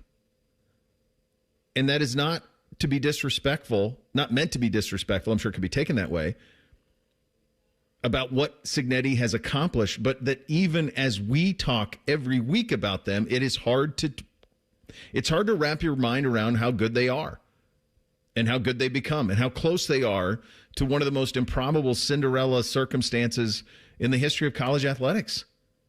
For a guy to be hired, if that were to happen, he would go 24-2, make the playoff in 2 years, be the number 1 overall seed, win a Heisman, win the Big Ten championship. There's no precedent for this. None in any way. And it's remarkable how close that they are to it. Now, I can't see Ohio State giving up 31 points ever. So I don't know if that is, if Indiana is going to win. I don't think it can be there. But the fact that you can say it out loud and be taken relatively seriously, and certainly in their fan base be taken absolutely seriously, and I take it seriously too. I mean, that's how good that they are, and the belief is. And the 4 line that we see on it is all you need for proof, Reese. Yeah, that's where I heard the confidence, and it's a deserved confidence. Yeah. Because Indiana, while you can absolutely lay the they ain't played anybody card, they went to Eugene and won. They went to Happy Valley and won. They have a top 5 offense, a top 5 defense in the country. Like, this isn't a fluke. This isn't a mirage. This is a legitimate team that can go and beat almost anybody. But if they were going to beat the Buckeyes, it'd have to be like 17-14. That's what I think. Like, you're not. This is a defensive battle for sure. They're Urban the two best defenses. You've got to score 3 touchdowns to beat the Buckeyes, and I don't know necessarily for Indiana. I think they would just have to confuse and frustrate Julian Sayin to a level that we just have not seen. Yeah, I think the fast track, the 2 receivers, I mean, there's a million things, but rhyme time, you're right. Like, I just don't see any scenario where, to me, I think there's several ways this could go. Buckeyes could win handily. Buckeyes could win close, are the 2 most likely to me. And by handily, I mean Indiana doesn't have the ball in the fourth quarter with a chance to win it. That's what I mean by handily. So handily can be 27-17, can be handily. And then the third option would be Indiana win close, and I would put that at the very lowest, and I think it's got to be a relatively low-scoring game. There's no scenario where Indiana routs Ohio State in any way, shape, or form. So they beat Oregon, I want to say 30-20 or something like that, in that vicinity. Yep. Do I have that right? It was a 10-point margin, yeah. Yeah. So that is kind of mirrored it, but Oregon does not have Ohio State's defense, so I just think that the under would be where you'd be looking for on that one. But the fact that you can say it out loud over there, and you're not, certainly even in their own fan base, there's a time that they would have laughed you off the cliff with that. And that's just not where they are anymore. They are a team of real consequence. And whether Mendoza wins the Heisman or they win the Big Ten or not, he is going to be a top 5 pick in the NFL draft. So they have a big-time NFL quarterback. And that's something, they had Penix for a little bit, but then he transferred to Washington to fully realize all of that potential. But like you were mentioning about how like if it could be like a 1-score game or something like that, I very easily could see it being just like last week, and Ohio State tries to just make you stop them in the fourth quarter, and it's just run it up their throat, kind of like they did at Penn State last year in the fourth quarter too. And these kind of big game situations, you gotta stop us. That's what you got to do, and that's what Michigan didn't do. And they had the longest drive I've ever seen in my life to end in a field goal. It's amazing. Yeah. 20 plays. Unbelievable. 12 minutes a clock for a field goal. Just unbelievable last week. I'm with you. I mean, that's kind of, we'll do the picks a little bit later, but I think kind of trending in that way. I did see this in the last 20 minutes, and I do think that the Indiana response, what Indiana has done in 2 years, has ignited a fire for a lot of these programs up here. And the best example of this is Michigan State. So 20 minutes ago, Michigan State Athletics tweeted this out. A next-level commitment to our student athletes, athletics department, and university. Thank you to Greg and Don Williams. Michigan State announces a historic $401 million commitment from Greg and Don Williams. This is why this is noteworthy. I knew they had Ishbia. I knew they had Gilbert, both multi-billionaires. I don't know who these cats are. Does Michigan State have landman money? Are they like A&M? How did I not know this? I knew Ishbia. I knew Gilbert. I don't know these folks. $400 million? Like, And I don't know, Indiana's got Cuban, obviously, but if the Hoosiers were kind of the poster child in smaller rung Big Ten school, we can flip this quickly with the right guy and enough buy-in from the booster base. And Michigan State took notice. I'd imagine Michigan State, I'd imagine there's other schools that say, like, well, yeah, let's do that too. If he can get it that quickly, then what we should do is dismiss our coach. We can pay the buyout because now we have enthusiasm about football. And let's start pumping a bunch of money into this. Utilize the portal real quick with Pat Fitzgerald, a known commodity, a winner. And let's make a run. He's the co-founder and chairman and CEO of Acrisure. Yeah, that'll do it. Sparty got money, man. Sparty's got big money. Wow. They could, like that. If we're going to get locked in like this from a giving standpoint, they could be great. They could spend $50 million on. They could do Texas Tech, what Texas Tech did this year. Speaking of the Red Raiders, they will play in the Big 12 championship game against BYU. The ACC championship game is Virginia and Duke. The SEC title game, of course, is Georgia and Bama. They're incredibly consequential conference championship games in terms of the group of 5 level. Those are tonight, and we'll pick all of these coming up at 11 o'clock. Troy and James Madison. James Madison's got a real shot. They're big favorites in that game. The winner of North Texas Tulane feels like they're in. If whoever wins that is in. North Texas is favored in that game. Tulane has Jake Retzlaff, who was at BYU last year.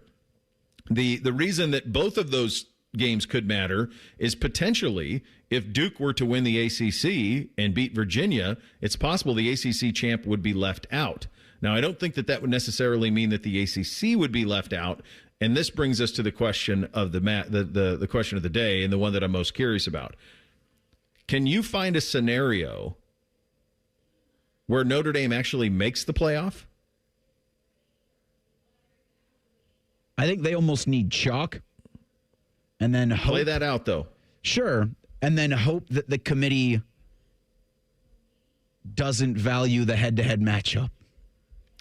Like chalk and hope, I think, would be Notre Dame's best shot in. Yeah, I was going to say, are we so sure that even after this week, if chalk happens, that they're not just going to put Miami over? That's what I think. I think even if I think you're right, Reese, that the most likely chance is chalk. I think that's their best hope is chalk. That would eliminate BYU. For whatever reason, BYU's eliminated, Alabama's not. I don't think Alabama's eliminated even with a loss unless it goes really bad. Like if Ty Simpson throws picks and they're, they get just absolutely bombed by Georgia, which, I mean, they own Georgia, so I don't think that's going to happen. But I was thinking about that. Would that be like a Simpson injury? Would that change it? But otherwise, I think with chalk even, Notre Dame, because of their arbitrary ruling, if the two teams are next to each other, then somehow now we can judge them. I think at that point, BYU would drop out and they would go head-to-head with Miami, Notre Dame as the tiebreaker. The other one is the chaos model, which is BYU beating Texas Tech and Duke beating Virginia and all of those things. But you have to have the conference. You have to have the 5 conference champions in, so that would just get a JMU team right, in. That puts in another group of 5. And it puts BYU in. So at that point, then you're going to have 2 Big 12 teams in it. That's your chaos model. If Duke beats Virginia and if that happens, and if Alabama loses to Georgia, then I don't know what they do with it. Because it feels like there's a hard ceiling on Alabama at 10, no matter what happens, barring injury to Simpson. If that all happens, but Alabama beats Georgia, is Oklahoma in trouble? No. They would be the next one, wouldn't they? They're right there above Bama. So the 12 in that, if that happens, but Oklahoma has a head-to-head on Bama. Oklahoma does have the head on Bama, but Bama would be the SEC champs. Yep. I don't know what that does to Oklahoma. I mean, that's when you start to Pepe Sylvia it a little bit, right? I don't know. I don't know what happens there at that point. If you have total chaos. If Oklahoma becomes that on the bubble team, then there's no hope almost for Miami or Notre Dame. No, Absolutely. They would both be gone. Yeah. Yeah. In ultimate chaos model, they would both be gone in a big way. Here's the only thing that I feel very confident about. The 2 teams playing for the Big Ten championship will both have byes. One will be the 1. The other one will probably be the 3, so they're on opposite sides of the bracket. But I think both of those teams are going to get byes by the time we get to the national quarterfinals. Tim May in 2 minutes. Bishop and Friends right here on The Fan. Feeling stuck on your own 10-yard line in the career game? Maybe it's time to just go for IT.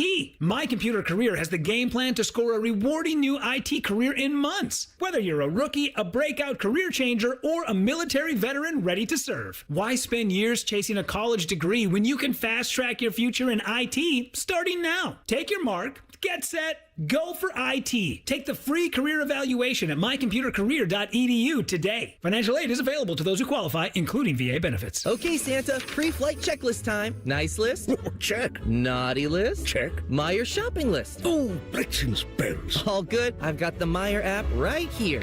Okay, let's see. Sugar, spice? Gingerbread is nice. Candy, ham, crackers? Boy, Meyer has fa-la-la-la low prices on it all. And a few dozen cookies, just to be safe. Good call, big guy. Order sent. Just in the St. Nick of time. Bring more good to life with the seasonal savings at Meijer. Last year, I remember running around Hollywood Casino, hugging and high-fiving everyone during the scoop and score.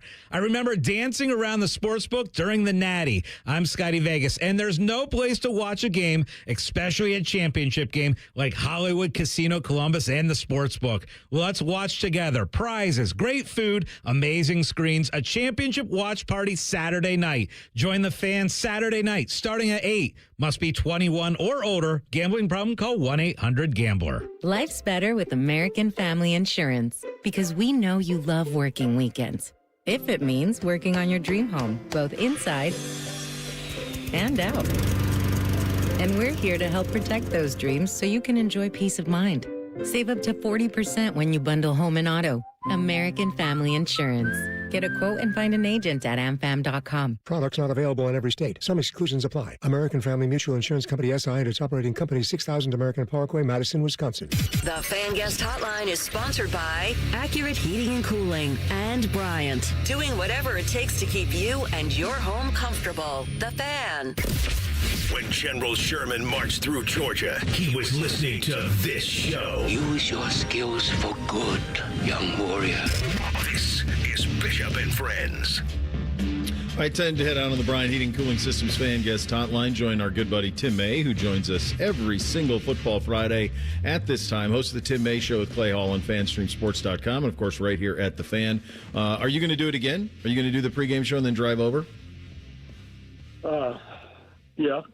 You are. I mean, hey, things could be a little more amenable from one end to the other, but I'm not getting into that. But the bottom line is, it's a Big Ten championship game, and I got there in plenty of time last week, middle of the second quarter. Didn't get back that fast, that's for damn sure. only took me 5.5 hours to drive back because of the ridiculous snowstorm. But you know what? I beat Ohio State back, which was flying. So, what a strange from about 3:30 on last Saturday. What a strange day that turned out to be. But yeah, I plan to be there and take in. I mean, Ohio State hadn't been there since 2020. Remember how they used to go every year, Bo? Yeah, I do. Yeah, and it was kind of like Christmas, or you could set your watch by, etc. You could, you could eat at St. Elmo's or what is that bistro upstairs where you think Al Capone must have hung out, things like that. But of course I've been to Indy so many times. It's over my lifetime, it's crazy covering 42 Indy 500s and stuff. So yeah, that's right. People. Hey, as the old saying goes, people know me there. I bet they do. In the final analysis, what did you, as you've had a week to think about it, and everything that was in that game for Ryan, and my God, all that's happened since is he's lost his offensive coordinator. He tried to do a signing day class. They did. Still have a couple of guys struggling, all the while trying to get ready for a Big Ten championship game. You've had a week to kind of think about everything that's happened. How do you make sense of it? You don't make sense of it anymore. It is a great example of college football in 2025. I mean, just when you think, I'm looking at Penn State right now, right? They tried to get ahead of the game by firing James Franklin when they did. There's a great video right now. A guy wrote a song about about the incredible journey they've been on since then, and their recruiting class disintegrating. But no, you had a sense that Ohio State was going to take care of business last week, but I had the same sense last year, except I wasn't. I had no idea how the game was going to play out, obviously. But just the way Julian Sayin handled the pressure there, and I've got him talking about that in my podcast coming out today. I mean, just when I asked him about the aura that having both of those guys back, just walking out onto the field with Jeremiah Smith and Carnell Tate, what that just brings to the fore, for this football team, which elevates it. I think it's as good as any team, if not better than any team in the country. But when you have both of those guys on your side, it just elevates it, I think, to another realm. And I don't think anybody else has that this year. It doesn't mean you can't be beaten. Doesn't mean they can't be beaten on Saturday. But yeah, and then to watch the Brian Hartline on on signing day of all days, But let's give it up to USF. They named the coach before Penn State did. But then that whole scenario now with Chris Henry, I really believe he ends up staying with this class. We'll see, unless there's been a development in the last hour or so that I'm not aware of. But it's just a head coach today has to roll with punch after punch after punch, and sort of keep smiling, or whatever that look is you have in your eye. Maybe not a smile, but of a focus of where you're going and you can lead your team there. Tim, as you mentioned, you've been going over to Indy for a long time for the Indy 500. You've been covering Buckeye football for a long time as well. If I would have told you a decade ago some guy would paratroop into Bloomington, go 23-2 in his first 2 years, and the only 2 losses were to Ohio State and Notre Dame, and they'd be playing for a Big Ten championship game, number 1 versus number 2. If his quarterback wins, it's likely he's going to win the Heisman as well. How do you make sense of that? You don't, and if you told me that, I would have steered clear of you as I walked down that street the next day. You know what I mean? Who knows what, doesn't make any sense. This crazy man's going to say next. Hey, I just remember way back when, man, in '87, the darkest day in Ohio State history, as Earl Bruce said. He didn't say Ohio State football history. He said Ohio State history. School, yeah. Yeah, and then the next year they get beat by Indiana, get drilled by Indiana over there the first year under Cooper. And I remind people my lead the next day in the Dispatch was a new day has dawned in the Big Ten. Because Indiana beat Ohio State 2 years in a row. They haven't beaten them since, right? Yeah. And so, but no, both. In my opinion, it rivals the greatest coaching job of all time. Because this is as they say, when you set a record in drag racing, you've got to go back out there on your next run or two and come within a certain percentage of that run to make it legit. Mm-hmm. Well, when you go from 11-1 in the regular season to 12-0, I don't care who you played, you've made it legit. I mean, they've lost 2 games. Indiana has in these past 2 seasons, and they were to the 2 teams that played for the national championship last year. That's right. That's the only losses. They're legit. And Mendoza, he's the real deal. Would I take Julian Sayin over Mendoza? Yes, I would. I just like Sayin. I think we're seeing a very, very special talent play out in front of us right now in all kinds of ways. But Mendoza, I said way back in the spring and early June, I sound like a record repeating myself, but I said Indiana's going to be better than it was last year because they got some guys in the portal you really like at key spots, and they got an upgrade at quarterback, right? That's when I knew they were real, Tim, because that kid it was him and Mateer were the 2 guys kind of at the top of the transfer portal quarterback, and Mateer went to Oklahoma. Okay, that makes sense. Oklahoma. Mendoza went to Indiana. That's when I went, oh, all right, we're locked in. We're locked in on NIL. We're locked in on culture. We're locked in on winning. That was an attention getter to me. Signetti, anybody thinks Signetti doesn't have his act together is like Ryan was even talking about this week. I mean, it's like you go out and you fill in the blanks now of where you can be even better, like Ohio State, does in the portal and anybody else who's in the portal. I mean, but the way he has brought this along in 2 seasons is nuts. But do I believe they're at the level of Ohio State yet?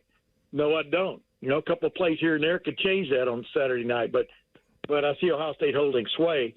But that's not to diminish what they're all about. And I don't know about you, but the playoff committee is worth its salt. It's not. Calling these guys the top 2 teams in the country for the last several weeks then how do they not both get buys on Sunday? Unless there's a big time blowout or something, right? But Tim, I think the only scenario would be like is if Ohio State puts it on Indiana big and maybe Mendoza gets dinged. But I think other than that, one's going to be the 1 seed, one's going to be the 3 is kind of my sense of it.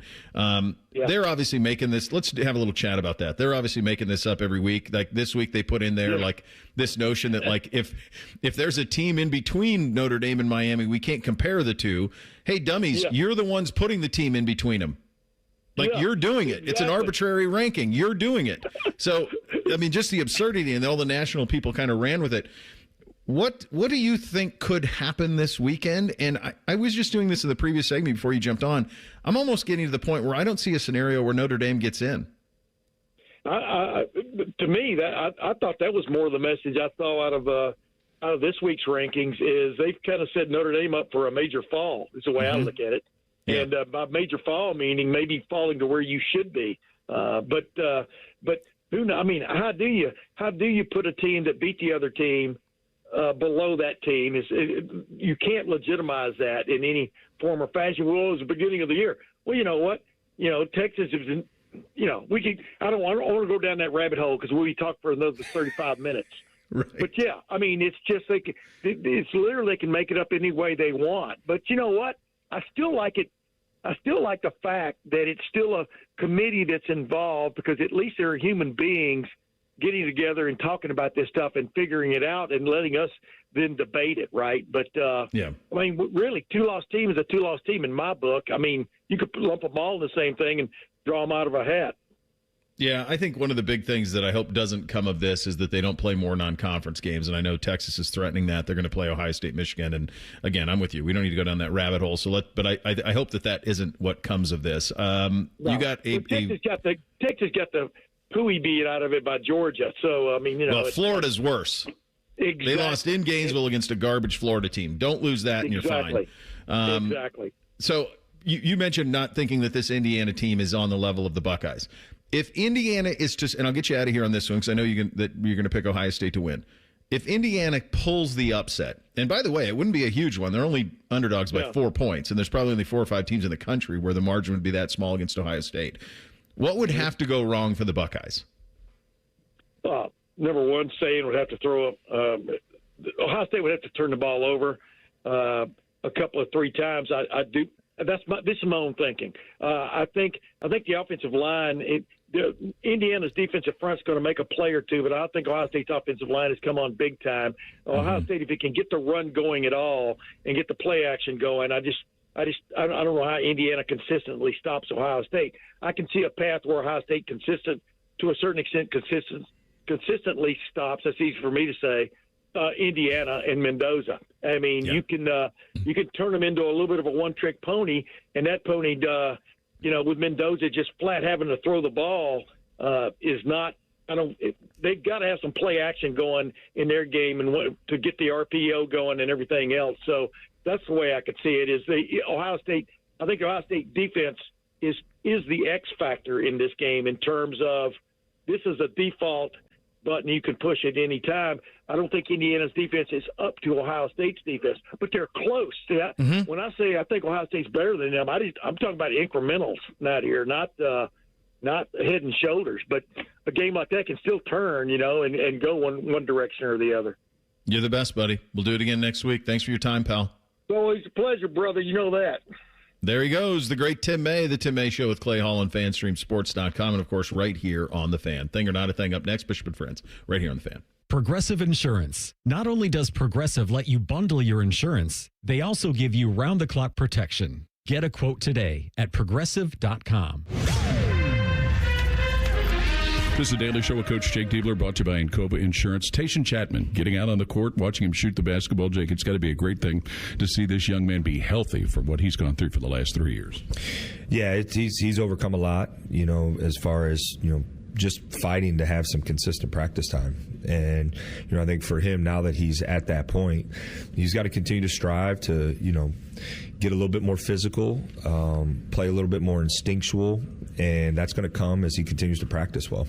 Okay, we'll have another comment in just a moment. Hi, I'm Archie Griffin, 2-time Heisman Trophy winner. The right coverage can be a game changer, both on and off the field.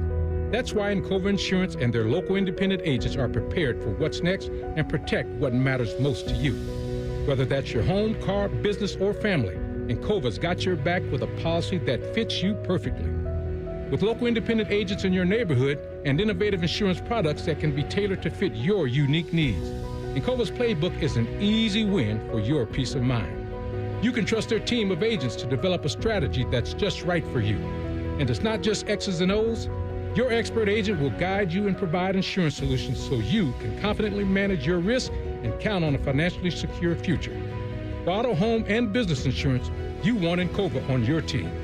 Visit Encova.com today to find an agent near you. Encova is a proud sponsor of Ohio State Athletics. Go Bucks!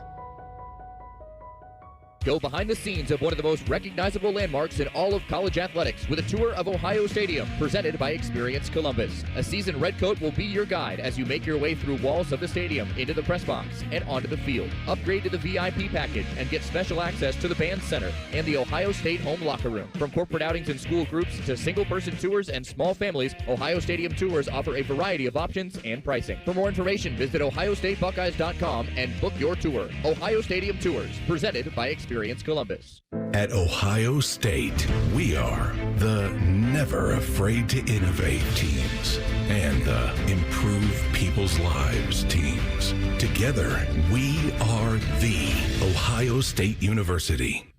Talking about people being healthy, Jake, I know Colin White last year kind of had to deal with everything that came from that hard fall he took last year. But as he's gotten healthy, as his skills continue to develop? Well, I think he's, getting some experience. He didn't get a lot of experience last year because of the injury. That felt like he really could have helped us if he was healthy last year, and still has yet to be 100% healthy. I think he's gotten to a place now where we're starting to get some consistent practice time, and hopefully that can translate to some consistency on the court on game day. And he continues to work so hard to be available, and just really proud of all the toughness and commitment he's shown. And this is the Ohio State Sports Network from Learfield. Toyotathon is on, and there's no better way to get in the spirit of the season than with a new Toyota. Now through December 1st, get 2.99 APR financing on remaining new 25 Tacomas. Excludes TRD Pro and Trail Hunter. Or lease a well-equipped 25 Tacoma SR5 for $259 a month for 39 months with $39.99 due at signing. With approved credit through TFS, tax, title, and license extra. Call 1-888-36-TOYOTA for details or go to Toyota.com. Toyota, let's go places. 'Tis the season to be hungry at Roosters. That's why for every $50 spent on Roosters gift cards, you'll receive a $10 Rooster Buck back in your stocking. May your holidays be filled with friends and family, love and laughter, and of course, Roosters Wings. Go to roosterswings.com today or drop by any Roosters location to purchase your $50 holiday gift cards and receive a $10 Rooster Buck in return. Happy holidays from all of us at Roosters. Roosters, a fun, casual joint. It's the year-end sales event with the Ford crew. It's sales event time, Sam. Temperatures are dropping, but the deals are just getting hot. Time for our annual Ford Holiday Gift Guide. Oh, yeah. Hard to go wrong with great deals on trucks and SUVs from Ford, America's all-time best-selling auto brand. Don't forget the first rule of holiday gift giving, Hank. What's that, Sam? Always remember to treat yourself, too. Well said. Based on Automotive News Almanac historical data and industry-reported sales data from 1909 through 2024 CY. Toyotathon is on, and there's no better way to get in the spirit of the season than with a new Toyota. Now through January 5th, get 4.75 APR financing on any remaining new 25 RAV4 or RAV4 Hybrid. Or lease a new gas-powered RAV4 LE for $279 a month for 39 months with $39.99 due at signing. With approved credit through TFS, tax, title, and license extra. Call 1-888-36-TOYOTA for details or go to Toyota.com. Toyota, let's go places. Bishop and Friends is sponsored by Diamond Seller, your true jeweler for over 75 years. The Fan, Ohio sports destination. With friends like these, who needs former college football players? This is Bishop and Friends. All right, time for a little thing or not a thing on a Football Friday. Hit it, fellas. Thing or not a thing. Sponsored by Billiards Plus. Find your next grill and everything you need for the master griller. Billiards Plus on Dublin Center Drive in Dublin. On Thursday, college basketball psychopath John Rothstein tweeted, "The Royal Palm Invitational, a new early season tournament in college basketball, will debut in Dubai in November of 2026. He adds multiple power conference teams are expected to be involved. Thing or not a thing?" Well, it's a massive thing because my guess is they're going to be getting a lot of oil money from going over there and playing.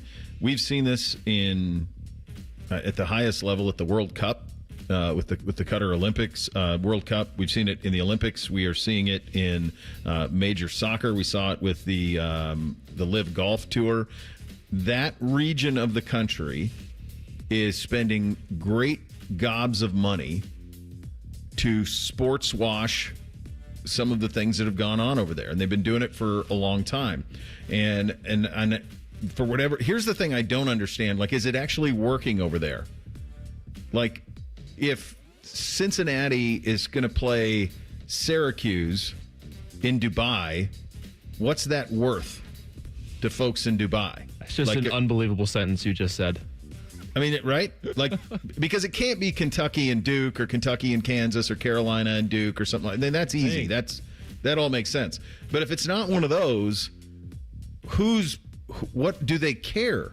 Because anytime I talk to international athletes, and mostly from the time when I was doing the crew stuff, most of them, it was hard for them to wrap their head around the idea of college athletics. Made no sense.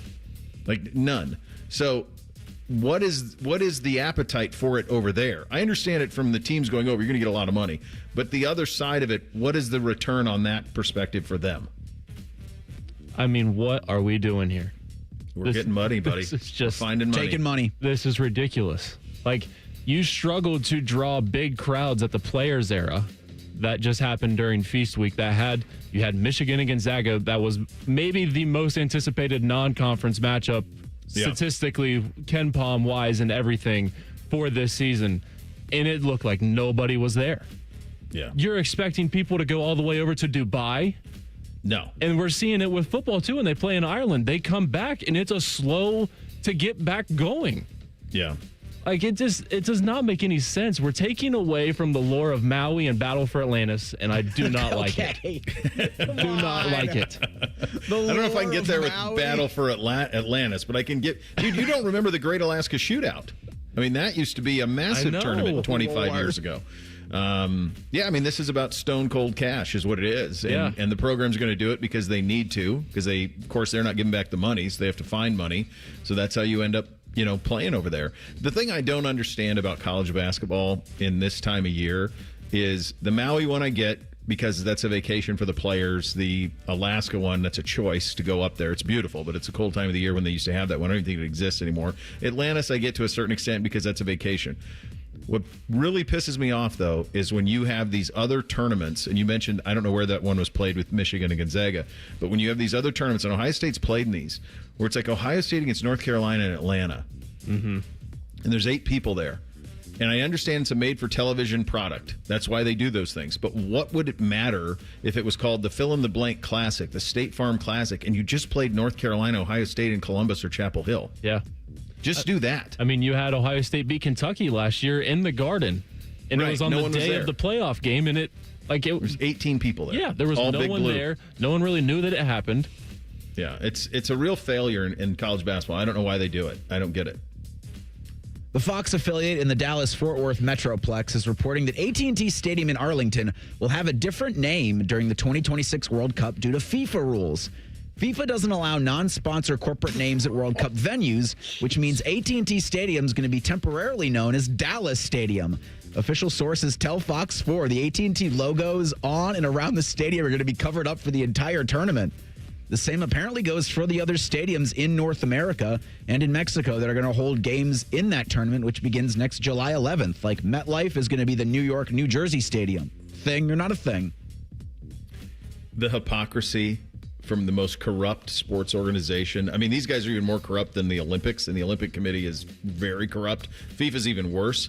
The idea that they sold a World Cup to Qatar. They changed the schedule and the timing of the World Cup to align with, because guess what? Nobody did the math and realized that it was the middle of summer in Qatar when it's the middle of summer for the World Cup. So they switched it to December, and that they have a problem with this. My guess is if AT&T threw them some money, they'd have no problem with it at all. I'm guessing if they greased the skids, they'd have no problem at all. The idea that there's some sort of sanctity in stadium names from that operation, come on. That's rich. I just want to know what's going through Jerry Jones's mind with all this. Having to cover up things at his stadium, at his world. It He's cannot still pissed be off great. they lost last night. Yeah, that's not on his mind right now. No. Speaking with reporters on Wednesday, Buccaneers wide receiver Emeka Egbuka spoke on his time at Ohio State with Brian Hartline. What drew me there is because, we're like-minded. And I think that's the same for a lot of the wide receivers. Actually, pretty much every wide receiver who goes there. We're all perfectionists. So, when we're in that film room and we're perfecting our craft, good job isn't really the thing that we want to hear come out of his mouth. And he's kind of the same way. No matter if we catch a one-handed pass or score a 99-yard touchdown, there's always something that could have been done better on the rep. So I think that's kind of been my mentality since I've been growing up, and he shares the same token. So I think that's part of what makes the lineage of wide receivers at Ohio State so special. And he's a guy that's athletic enough. He's not afraid to go out there and actually stem that route for you, right? He won't put on cleats. So sometimes we have to tell him to slow down because he's just wearing tennis shoes. We don't want him to, pop his knee out or something. But he's definitely still active enough to be able to give us a look. Thing or not a thing? Yeah, it's a big. I mean, he just articulated why Brian was such a great hire when they made the hire. How appreciative everybody around here is for the job that he did. This run of wide receiver talent may never be matched in the history of the sport in terms of the time that he was the receivers coach. And it's going to be a massive hire for Ryan to find somebody who can be in the vicinity of it. It was inevitable, but it's a massive loss, certainly.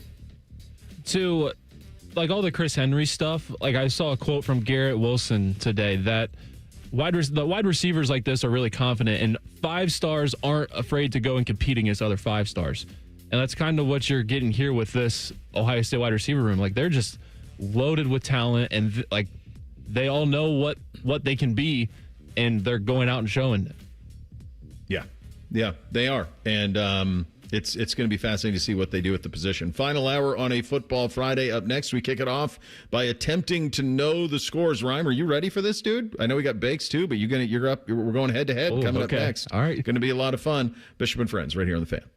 Common man, a radio veteran, has a large hemorrhoid. Timmy Hall, a good, clean boy, moonlights as man's hemorrhoid. Common man and Timmy. Weekdays at 3. The Fan. Men, it's the holidays, a time of love and joy. But if you suffer from erectile dysfunction, the season can be tough on you. This is Jeff for Tri-State Men's Health, and if you and your partner are experiencing struggles because of ED, change it up this year. Give the best gift you can give to the one you love by treating your ED and restoring your relationship. At Tri-State Men's Health, we're experts in treating ED, and as a Promedic restorative health practice, we've literally seen countless thousands of relationships renewed across the nation. Plus, with treatments having success rates well over 90%, coupled with many treatment options, we can likely find the right one for you. You may even find you're performing like you haven't in years. So call us and give your partner the best gift you can give this season. A renewed, restored relationship. Your first visit is only $99 and includes blood work, a medical consult, and if medically advised, a test dose. And if that test dose doesn't work in our office, your visit is free. Call 800-900-9654 or go to tristatemenshealth.com. We have 2 convenient locations in the area to serve you in Hilliard and Westerville. Every kid deserves new toys at Christmas. Ho, ho, ho! Merry Christmas! Get Eco. Eco plumbers, electricians, and HVAC technicians donate thousands of dollars to Toys for Tots each year. And this year will be our biggest donation ever. Are you willing to buy a new toy for a little kid this Christmas? Every Eco location in Ohio is officially a Toys for Tots drop-off location. And every Eco plumber, electrician, and HVAC technician will be delighted to transport any new unwrapped toys that you would like to donate to Toys for Tots. Buy a toy for a kid this Christmas? Or a bunch of new toys. And give them to any Eco technician you happen to see. To drop off a new unwrapped toy at the Eco location nearest you, just go to geteco.com for our street address. Get Eco. ECO. Generous plumbers, Merry Christmas electricians, and buy a kid a new toy this year, HVAC technicians. Geteco.com. columbusgift.com. Hey, it's Anthony. I know you're going to be busy buying gifts for everybody else. That makes you a great person, a very giving person. So you know what that means? You deserve one. Why don't you give yourself the gift of comfort and foot pain relief? How do you do that? With the Good Feet Store Arch Support Inserts. I've got them, and they've really improved my body alignment and overall foot health. They're nothing like the over-the-counter insoles. My Good Feet Arch Supports are strong, supportive, flexible. I will not wear a pair of shoes without them, because if I do, my lower back is going to hate me for it. This is what you get when you go to the Good Feet Store. A comprehensive foot analysis by their trained specialist with a digital foot scanning that helps design your personal arch support system. And of course, any follow-up support you may need. With over 3 decades of helping customers find lasting relief, their track record speaks for itself. Good feet, good life. Walk-ins are welcome, but you can also make an appointment online right now at goodfeet.com. In Columbus, how you roll up on game day matters. And with Polestar are redefining the driving experience. The Polestar 3 isn't just an electric SUV. It's an SUV that drives like a sports car. Precise, powerful, silent enough to hear the crowd before you see the stadium. Drive it today at Polestar Columbus or visit polestarcolumbus.com for a test drive and to learn about our competitive lease offers.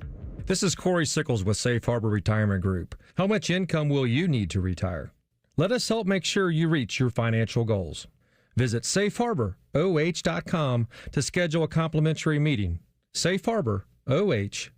With business banking, Tel Ohio Credit Union takes it personally. It's why they are the #1 SBA lender among Ohio credit unions. You are a member, not a number. That's the Tel Ohio difference. Visit telhio.org/business. Certain restrictions apply. Tel Ohio is open to all in Central and Southwestern Ohio. Federally insured by NCUA.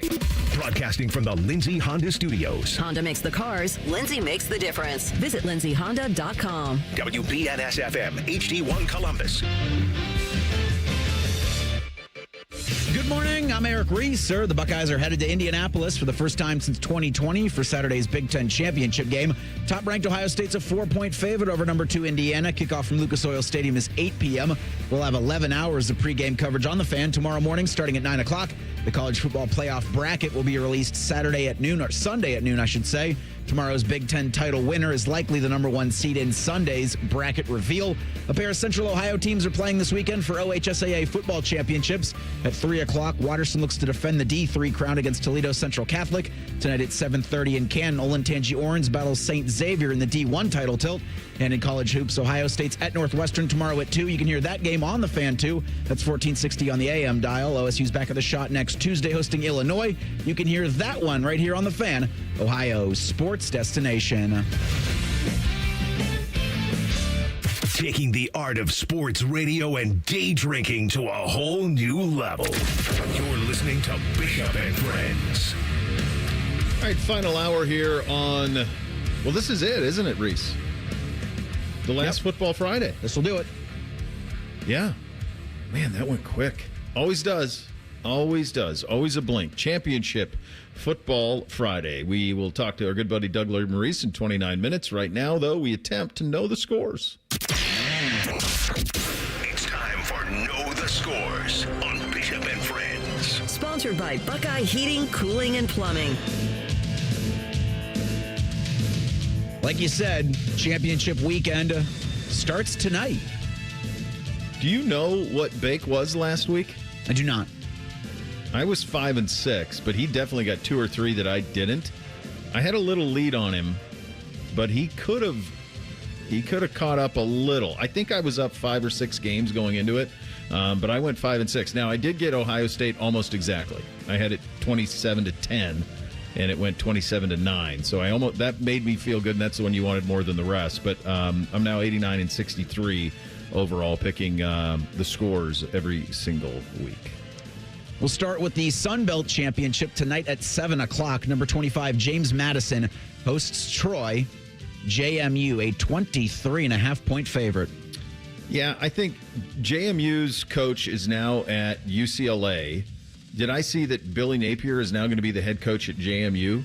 So he's going back into that league, so from Florida back in. I assume Chesney's coaching them, and he's the guy that Penn State kind of botched in order to go get Sataki at BYU, and then he ended up at UCLA. I think that's just a little too much distraction. I think James Madison wins. I think that the number's just slightly too big, so give me JMU winning this one. I'm going to go 38-17. So Baker has JMU winning 35-14. I will stick with that and go with JMU 31-10. I think they have a message to send. So we're all kind of in that 21. Troy on the cover. Yeah. Pay attention to the scores on that one. Conference USA title tilt tomorrow at 7. You have Jacksonville State hosting Kennesaw State. It is Kennesaw State, a 2.5-point favorite. So Baker has Kennesaw State 31-24. I am going to go with them as well, 42-35, kind of a shootout. The idea that we're breaking down Kennesaw State. That's where we are, kids. We picked the 11 best games every week, but these are the only games being played. Conference USA, man. I have no earthly clue. I couldn't even tell you the nickname for these two schools. I didn't know. I lived in Florida for 6 years. I assumed Jacksonville. Are they? I assumed Jacksonville State was in Jacksonville, and maybe they added another institution beyond JU, which I knew was there. Turns out they're from Alabama. Give me Kennesaw State. I like the sound of their name. I'll go Kennesaw State 28-8. It is the Owls. Yeah. I'm sure you know that State's from the Owls? basketball. Yeah. What's Jacksonville State? Oh, I don't know that one. They feel like a dog. Gamecocks. Oh, really? Completely different animal. Yeah. And same color, too, right? I think they're the same colors as red South and white. Carolina. Yeah. Yeah. They're close. More Yeah. red. I think, South Carolina would say what? Maroon? Yeah. Yeah. American Garnet, Conference. I think they might be. Yeah, garnet. I think it's like a South Carolina's special maroon. garnet. Florida State's garnet and gold. I think they're garnet and black. American Athletic Conference Championship tomorrow at 8 o'clock. Or actually tonight at 8 o'clock, excuse me. Number 20, Tulane hosts North Texas. That is the 24th ranked North Texas squad, a 2.5-point road favorite. So this is your winner you're in. Winner's going to be either the 11 or the 12 seed, depending on what happens in the ACC. But this gets you into the dance. This is a massive game for these two programs. It's a massive game for both. And the irony of all of that is that the head coaches for both of these teams have already moved on to other jobs, but are going to coach in this game. So John Summerall at Tulane, he's now at Florida, and the coach at North Texas is now at Oklahoma State. I've liked North Texas the most of all of these teams because of their offense all season long. I think you get a shootout in this one between Retzlaff and them. I like North Texas winning a shootout 41-38. I think it's a classic. Yeah, Bake's right there with you going North Texas 35-31, though. And I will just continue to stick with that. North Texas has been rolling. I've got 28-20, though. A little lower scoring a little bit. We'll go to games starting on Saturday at noon from Jarrah World, or Dallas Stadium, as FIFA likes to call it. Number 4, Texas Tech takes on number 11, BYU. Or Reese, you forgot one. Mountain West. Oh, sorry, Boise State. One more UNLV. tonight. The Broncos play the Runnin' Rebels at 8 o'clock tonight on Fox. Boise State's the 4.5-point favorite. Bake has Boise State 41-27. I am going Boise State 38-24. Yeah, I think it's comfortable for Boise State as well. I like them by 10, 34. Let's go 34-21. So now we'll do the Big 12 title tilt. Texas Tech's a 12.5-point favorite over BYU. Okay. This is more just about the score than anything else. BYU's beaten everybody they played, and they did get housed by Texas Tech.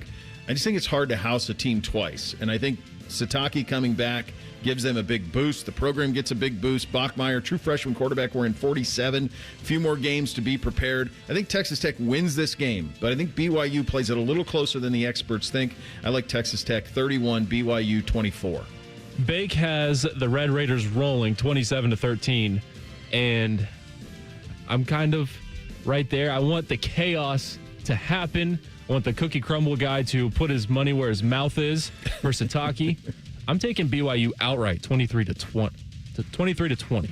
Dude, that would be unbelievable. If that happens, give me the chaos. The chain of events that would happen with that chaos and a Duke win is nuts. Let's go to Detroit tomorrow at noon. The MAC championship has Miami and Western Michigan. It's the Broncos of WMU, a 1.5 favorite. Bake's going Miami 27-24. I am going Miami as well. That's another shame. I'm sorry, Reese. Yeah. I'm sorry.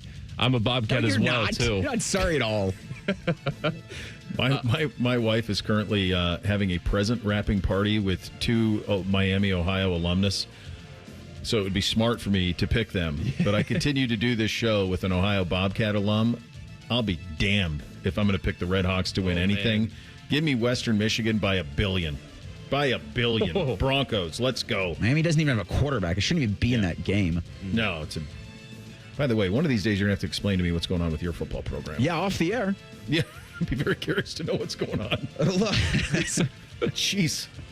SEC Championship tomorrow in Atlanta. Alabama plays Georgia. It is the third-ranked Bulldogs, a 2.5-point favorite. 4 o'clock ABC for the kick. Just Bama doesn't lose to them.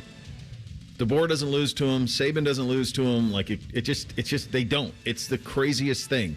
Both of these teams are flawed. Georgia on the offensive line is a real problem. The whole time leading up to this, I said to myself, there's no way that Georgia loses twice to this Alabama team. And as I'm sitting here talking, I find myself live flipping to Bama. Oh. I think it's a classic. Bama 21, Georgia 18. I think Bake's right there with you and having a somewhat of a classic. He's got Bama 24-23. I know they say it's tough to beat a team 3 times in basketball. I think it's tough to beat a team twice in football. I think Kirby Smart finally gets one here.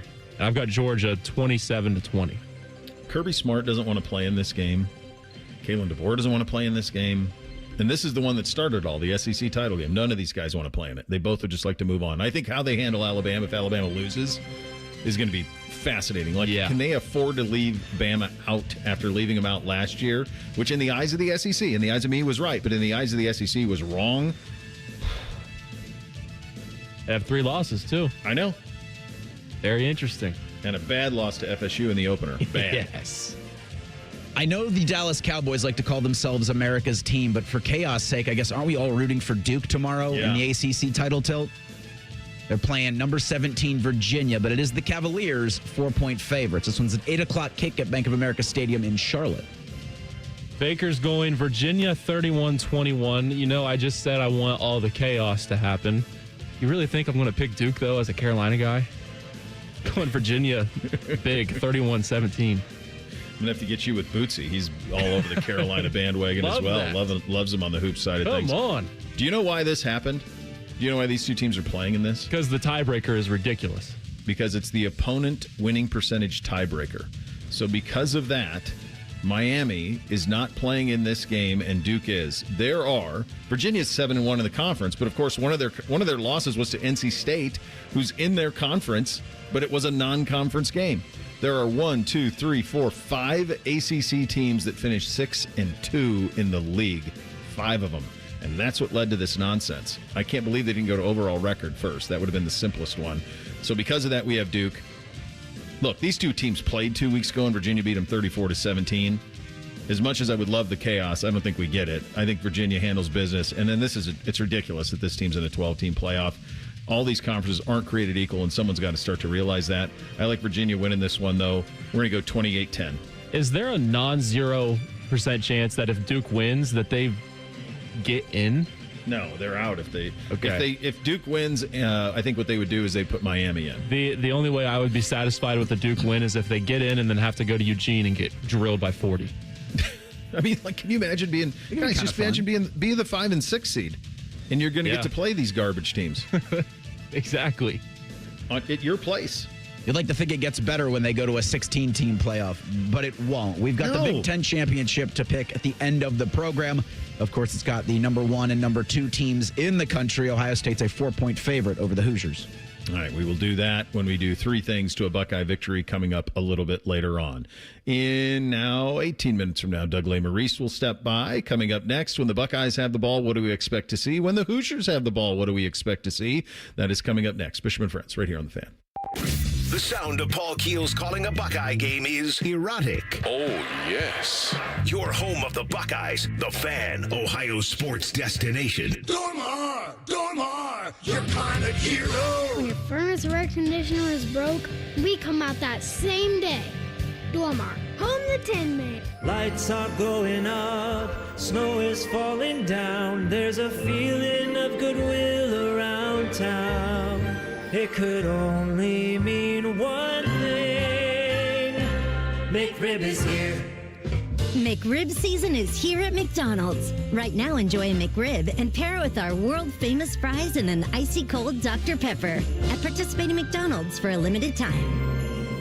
McRib is here. Ba-da-ba-ba-ba. Feeling stuck on your own 10-yard line in the career game? Maybe it's time to just go for IT. My Computer Career has the game plan to score a rewarding new IT career in months. Whether you're a rookie, a breakout career changer, or a military veteran ready to serve. Why spend years chasing a college degree when you can fast track your future in IT starting now? Take your mark, get set, go for IT. Take the free career evaluation at mycomputercareer.edu today. Financial aid is available to those who qualify, including VA benefits. Bobby Carpenter here for Germain Toyota. Swing by Germain Toyota and ask for Marcello and discover unbeatable deals and a wide selection of new and certified pre-owned Toyota vehicles. Visit them at germaintoyota.net. Germain Toyota on the corner of I-70 and Bryce Road. Timmy Hall and, real common man here for our friends at Hollywood Casino Columbus. We've got plenty of holiday specials for you this month. You can enjoy a 4-course wine dinner at the lounge at Final Cut. Plus, there's holiday takeout specials. And we got happenings on New Year's Eve. What's happening? Winning. You could win a 2026 Chevy Traverse, $35,000 in cash, or $50,000 in Penn slot play. Become a member of our rewards program on the Penn Play app and get a $20 dining credit. It's all going down this month at Hollywood Casino Columbus. Gambling problem? Call 1-800-GAMBLER. Dormar, you're kind of hero. Hello, it's John Kozik, founder and president of TurboTrack Realty, and I buy real estate as is fast for cash. Give us a call today for an all-cash offer at 614-470-2000, 614-470-2000. I buy vacant properties, inherited homes, divorce situations, death in the family. I even buy my tenants won't pay me the rent houses. Give us a call today for an all-cash offer at 614-470-2000, 614-470-2000. With Steel, batteries are included. This holiday season, give a gift that's ready to go right out of the box. For everything from cleaning up the yard to cutting up firewood, Steel tools check off the wish list and knock out the to-do list. And right now, buy select battery tool sets and get a free extra battery. Visit SteelUSA.com for holiday deals and gift ideas. Happy holidays from Steel. Offer valid for a limited time only at participating dealers while supplies last. If you've been diagnosed with moderate to severe plaque psoriasis, this is what it sounds like to be 1,000,000 miles away. Imagine being 1,000,000 miles away. Tremfya Kuselkumab, taken by injection, is a prescription medicine for adults with moderate to severe plaque psoriasis who may benefit from taking injections or pills or phototherapy. With Tremfya, clearer skin is possible. In clinical trials, at least 70% of patients saw at least 90% clearer skin at 16 weeks. Results may vary. Tremfya is also indicated for adults with active psoriatic arthritis. Serious allergic reactions and increased risk of infections and liver problems may occur. Before treatment, your doctor should check you for infections and tuberculosis. Tell your doctor if you have an infection, flu-like symptoms, or if you need a vaccine. Ask your doctor about Tremfya. Call 1-800-526-7736 or visit Tremfya.com. Morning Juice is now live on YouTube. Join Bobby Carpenter and Jeff Thidoff weekday mornings from 6 to 8. Just search 971 The Fan to catch the live experience or watch on demand. The Fan weather. From the Logan AC and Heat Services Weather Center. It's a chilly Friday across the area as temperatures are warming up through the 20s into the lower 30s here for this afternoon. We'll see a partly cloudy sky with south winds at 5 to 10 miles per hour. Heading into the weekend, we're tracking cloudy skies here on Saturday and a few flurries possible with highs around the lower 30s. And that's a look at your 10 weather impact forecast. I'm meteorologist Aaron White here on 97.1 The Fan. Have you already started your tailgate? Us too. It's Football Friday. Sponsored by Tansky Sawmill Toyota. Your home of the Buckeyes, The Fan. Distilled sports discussion served in light beer quantities. You're listening to Bishop and Friends. Indeed you are, and get ready to play, win, and celebrate big at Eldorado Sayin Downs, your ultimate Caesars Rewards destination. With Caesars Rewards, you're going to earn rewards every time you play, stay, dine, or shop. Not just here, but over 50 Caesars Rewards destinations across the country. From unforgettable getaways to incredible culinary experiences, members enjoy exclusive perks and benefits that make every single visit worth it. At Sayin Downs, the excitement is nonstop. Take your pick. More than 1,700 of the hottest new games. Sip on award-winning craft brews at the Brew Brothers Microbrewery, or dive into Guy Fieri's Trattoria, home of the out-of-bounds 68-layer lasagna, and the energy just keeps on building. Sayin Downs has been chosen to host the prestigious Breeders' Crown in 2026, featuring 12 championship races. It's one of the biggest events in harness racing, and it's coming right here to town. So come, experience the action, the rewards, and the unforgettable moments. They're all waiting for you at Eldorado Sayin Downs, a Caesars Rewards destination where the rewards never stop. Must be 21 or older to gamble. Gambling problem? Call 1-800-589-9966. Visit Caesars.com/Sayin Downs for details. Listen, this is number one versus number two. At stake, the Big Ten Championship, the number one seed in the college football playoff for Indiana. History, first time since '67 that they've won the Big Ten. For Ohio State, a little bit of history, too. First time since 2020 that the Buckeyes would have won the Big Ten Championship. For the breakdown, when Ohio State has the ball, when the Hoosiers have the ball, let's listen to some of the principles. Let's start with Coach Day on Indiana's defense and the challenges they present. They see things, and they're fast, and they're quick. And they're an explosive defense. I mean, they are moving every single play, and they are quick, and they do a great job with their hands. So, do a good job in their zone drops, and so we've got to be very in tune with that. We have to expect the movement and the quick and the twitch, and we're trying to rep that right now with our scouts to try to replicate what we're going to see on Saturday. For Ohio State offensively, this is kind of everything that this team is built for. I've coined this team a football Ferrari for years. This is that times a billion. It's everything that you'd want. It is a fast track. Your two wide receivers are healthy. Your offensive line is coming into their own. Your quarterback has a chance to win the Heisman, I think, if he plays well in this one. I think Jeremiah Smith could end up at the Downtown Athletic Club if he has a Jeremiah Smith moment as well. There's about a billion things that favor this Buckeye offense. The most critical one, though, has been the play of Julian Sayin, who went 0 for 1 on his first throw at Michigan, and on his second threw an interception and was unfazed. And then threw it in the snow and the wind and the cold, was never inaccurate the rest of the way, made some absolutely on-the-nuts throws to Jeremiah Smith, to Carnell Tate, among others, the quick slant to Ennis.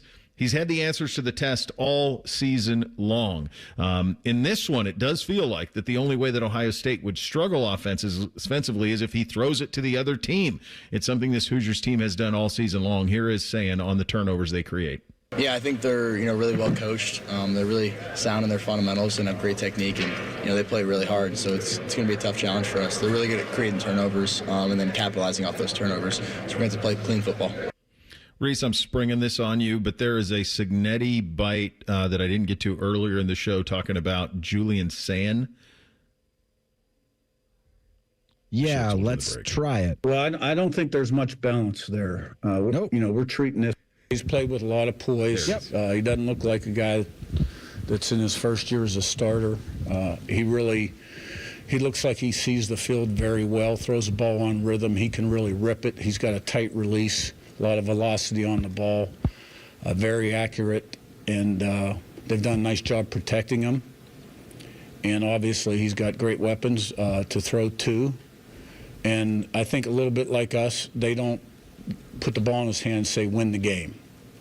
They're balanced. They want to run the football and throw the football, both, as do we. And that takes some pressure off the quarterback. Whereas some teams are a little bit more into points, stats, whatever, want to throw the ball more. Neither of these two teams do that. Well, his team does that a little bit, to be fair. Yeah, I don't know how accurate the one is about Indiana there, Kurt. But Ohio State has not. Ohio State has played this entire season with a governor on, is the way that I would kind of describe it. They haven't had to ever really take it off. They haven't had to hit the nitrous. They haven't had to shift into fifth, whatever analogy you want to use on the football Ferrari. They haven't had to do it. They haven't had to do it because they're wildly efficient. And as great as Sayin has been all year long, it's hard for me to see a scenario where he's not great tomorrow night, Reese. Yeah, even with that governor, 37 points per game. Yeah. Is what Ohio State's averaging. Compared to Indiana, 44.3 points per game. And there have been games where I think they've taken their foot off of the gas, but there have also been games where they've buried people. C1 game against Illinois. Like, that was Signetti making a statement. So it's very two different offensive game plans this season. Obviously, Indiana's is to get into the college football playoff, and Ryan's has been with that governor to try to sit on the football and dominate time of possession so they can keep everybody healthy for a college football playoff run. But there they meet tomorrow in Indianapolis, and I've been saying this for weeks now. Ohio State hasn't won the turnover battle since Wisconsin. I don't know if it's going to come down to Saturday, but that's going to be one of my three things, and I'm going to keep harping on that because I do think it will cost that team tomorrow, whether it's Ohio State, whether it's Indiana, that the turnover becomes the killer. And if the turnover's early, like I could see this, if Indiana's advantageous with it, they'll score touchdowns off turnovers. Michigan couldn't. Other teams have not been able to. I'd be confident that Indiana would.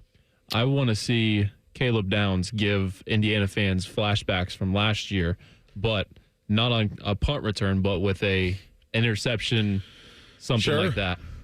Yeah.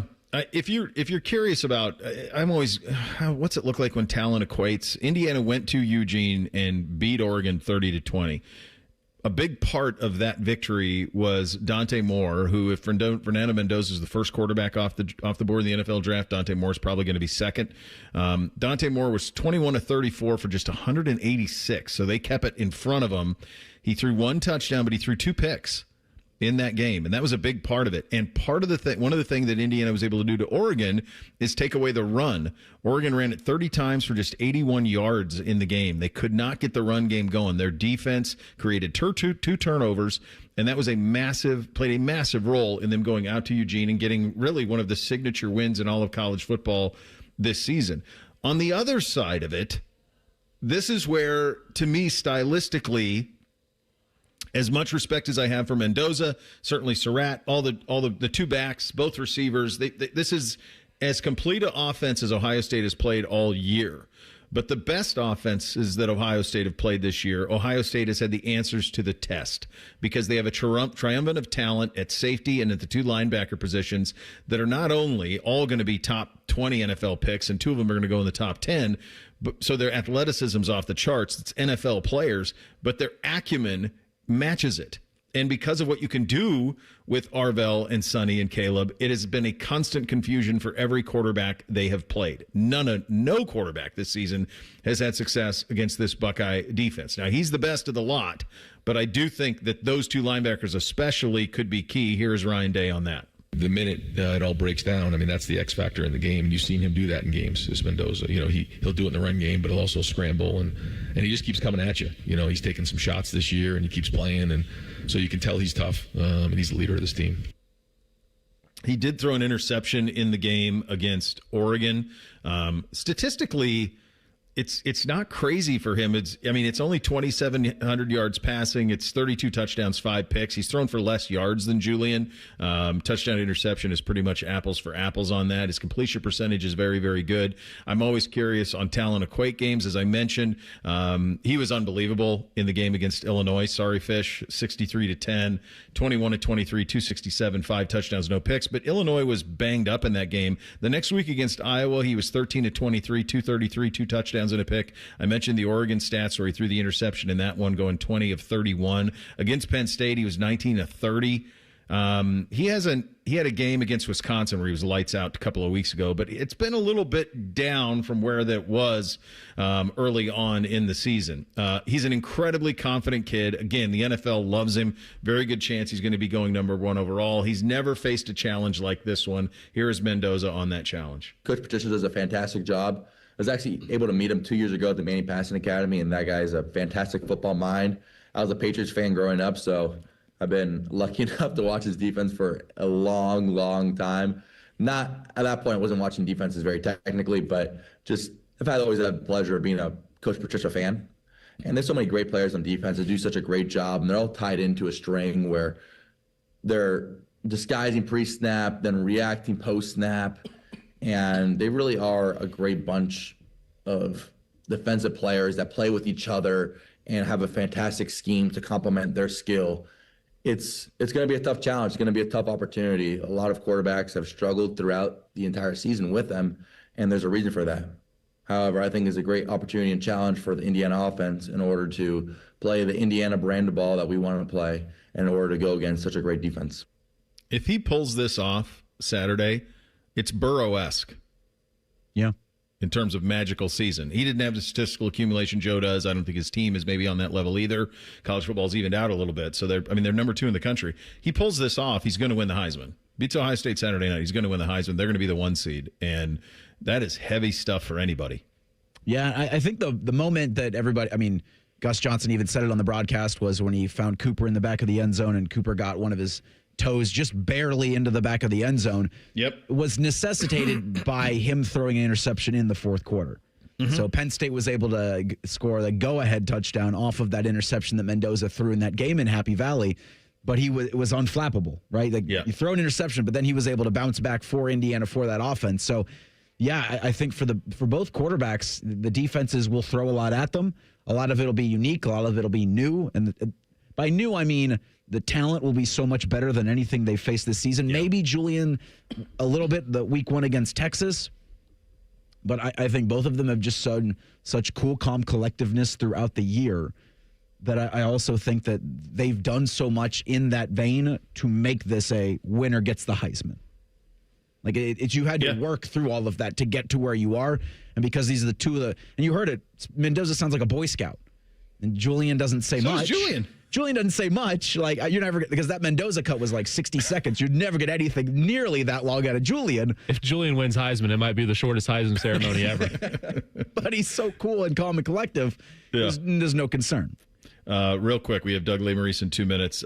Chris Henry is going on McAfee at 12:10 to announce his intentions on where to sign. Oh, boy. Baby. I do believe you're going to be very happy. I do believe you'll be very happy. We'll get Doug Marice in 2 minutes. Bishop and Friends right here on The Fan. Hey, what's up? It's T-Bone. If you've hit your medical deductible, now's the time to see Dr. Mark Levy. Get a custom oral appliance that stops snoring and helps you ditch that CPAP and pay less out of pocket. Call 1-800-MORE-SLEEP or visit sleepbettercolumbus.com before the year ends. Take action and get expert service from Logan Services. Heating service calls are just $79. Furnace tune-ups are also $79, and plumbing service calls are just $79. We work in your neighborhood, and scheduling online is quick and easy. So visit our website to book your appointment now. For fast, friendly service, choose Logan Services. Skyline's Mac and Cheese 3-Way is back. This time with white cheddar cheese and creamy cavatappi pasta. Try a Mac and Cheese 3-Way with Skyline's original chili or their new chicken chili at participating Skyline locations for a limited time. Bills piling up? CME can help you wrap up your debt into one simple, manageable signature loan with rates starting as low as 8.75% APR. Instead of juggling stacks of statements, let CME help you unwrap peace of mind this season. APR from 8.75%. Terms and eligibility apply. Federally insured by NCUA. Visit CMEFCU.org. Bobby Carpenter here for Germain Toyota. Swing by Germain Toyota and ask for Marcello and discover unbeatable deals and a wide selection of new and certified pre-owned Toyota vehicles. Visit them at germaintoyota.net. Germain Toyota on the corner of I-70 and Bryce Road. Hey, what's up? It's T-Bone. Don't let your insurance benefits go to waste. End the year sleeping better with Dr. Mark Levy's oral appliance. No mask, no noise, just results. Hurry, deductibles reset soon. Call 1-800-MORE-SLEEP or go to sleepbettercolumbus.com today. All your favorite fan shows are available when you want them. Head to 971thefan.com and hit that subscribe button. The Fan, Ohio sports destination. Bo knows many people. He talks to the interesting ones on this show. This is Bishop and Friends. Friday, 11:30.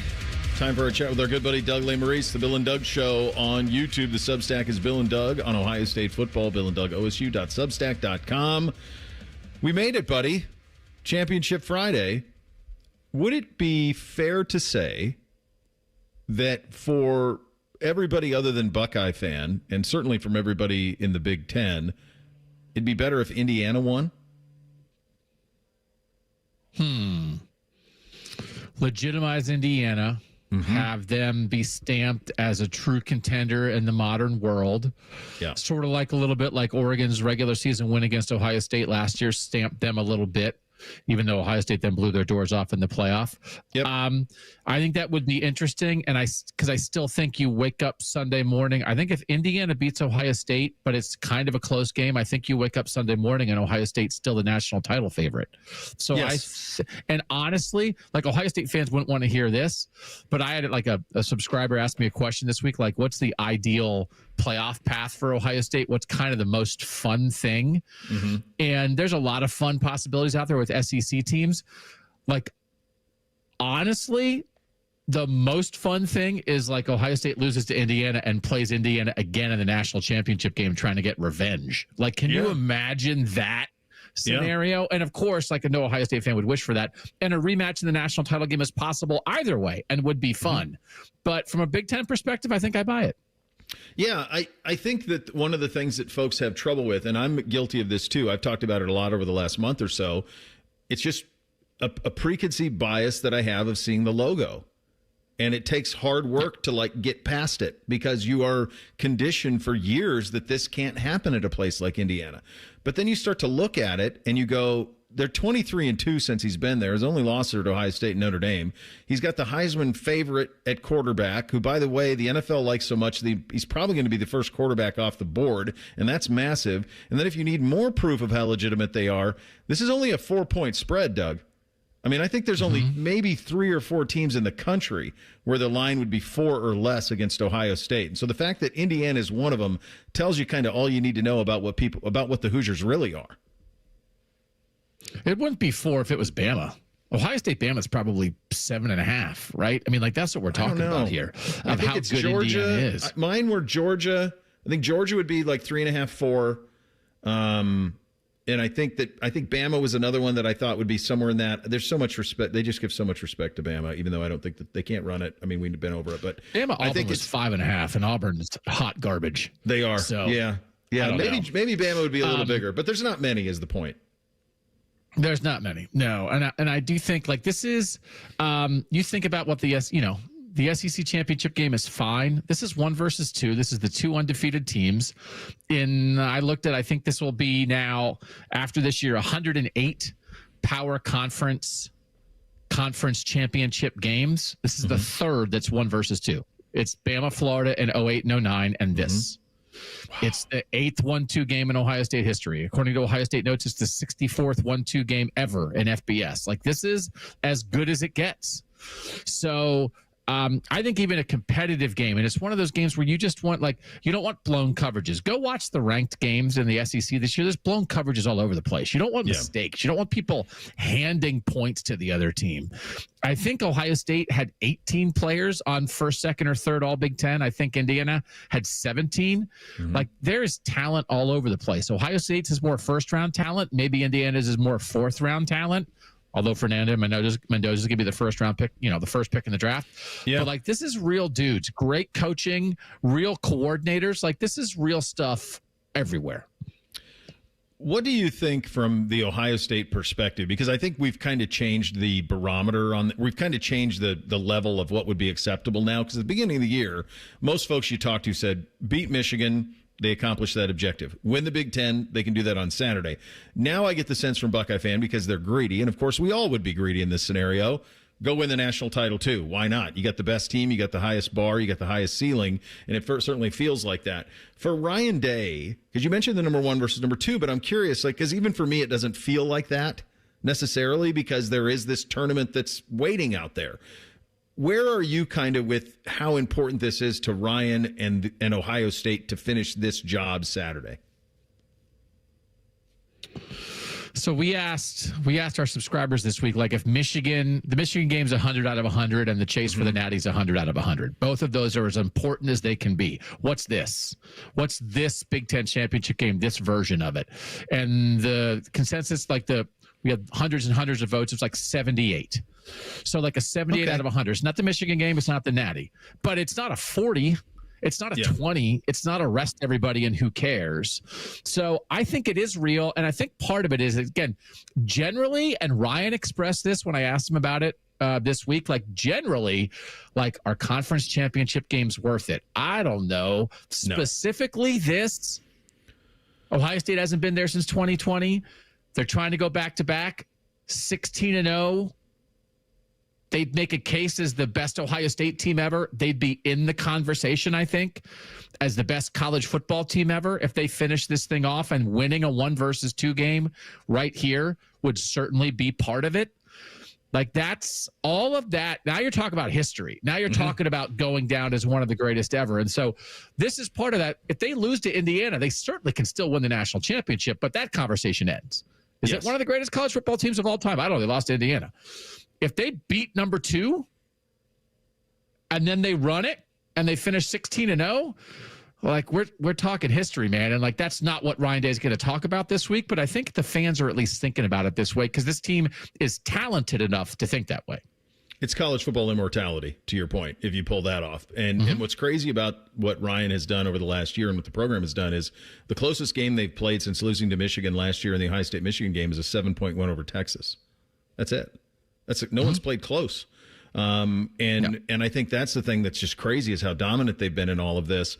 You mentioned Mendoza. We've talked about that. The other side of this is Sayin. I know that there's a certain segment of the population feels like winning quarterback here wins the Heisman. That might very well be true. I think if you're looking for a Heisman moment for Julian Sayin, it's actually the way he responded to the interception on the second throw last week in Ann Arbor because he was lights out in inclement conditions the rest of the way. What do you make of this season for Sayin and the way that he played, overcoming the ultimate adversity early in a place that has at times been a house of horrors for Buckeye fans? Yeah, I mean, people like the comeback story. People like Fernando Mendoza's kind of throwing it to the other team in the Penn State game and the Iowa game, but then he leads drives at the end. So it's like, oh, okay, this is great. I think it was important. We had talked a lot during the week about like Kyle McCord threw a first quarter interception and Michigan scored. Will Howard threw a first quarter interception and Michigan scored. And Bill Ennis and I were saying like, we don't think Julian's that kind of QB. And it's like, nope, second throw. And so that they didn't get away from the passing game. He didn't freak out, like all those things. And then Ryan Day this week is talking. He said, right from the Texas game to where he was at the end of the Michigan game, he said it's like sending a sailor off to sea and he comes back. Right? It's like a sailor off to sea. Like, this guy grew up, man. So I do think I went through everything in the playoff era, last 11 Heisman winners in the playoff era. I think 8 of the 11 played on conference championship weekend. 7 of those 8 won on conference championship weekend. It does matter. Yeah. 2 years ago, Jaden Daniels, LSU, did not play on conference championship weekend. Michael Penix, Bo Nix, big game in a Pac-12 championship game. Penix outduels Bo Nix. They win. Penix finishes second. Nix finishes third. Jaden Daniels still wins sitting at home. Is Diego Pavia Jaden Daniels? No, he's not. The stats aren't there. You can see the raw talent's not the same thing. No. But the Southern voting bloc, I wonder, like, could a guy sitting at home, is everybody in the South going to rally around the SEC quarterback and vote for him? I think the Heisman is the winning quarterback of this game. But that one gives me a little pause. But if you go through the recent history of the Heisman, there's a lot of giant championship weekend performances that propel a guy to the trophy. Yeah, the one thing that could be a monkey wrench in that, and I'm not advocating for it, but is if Bama wins the SEC and Simpson plays well, does that splinter vote to your point? I'm with you. I don't think they're good. I'm just saying, like, that could splinter. I don't think Pavia is good either. I don't think Pavia is good either. No.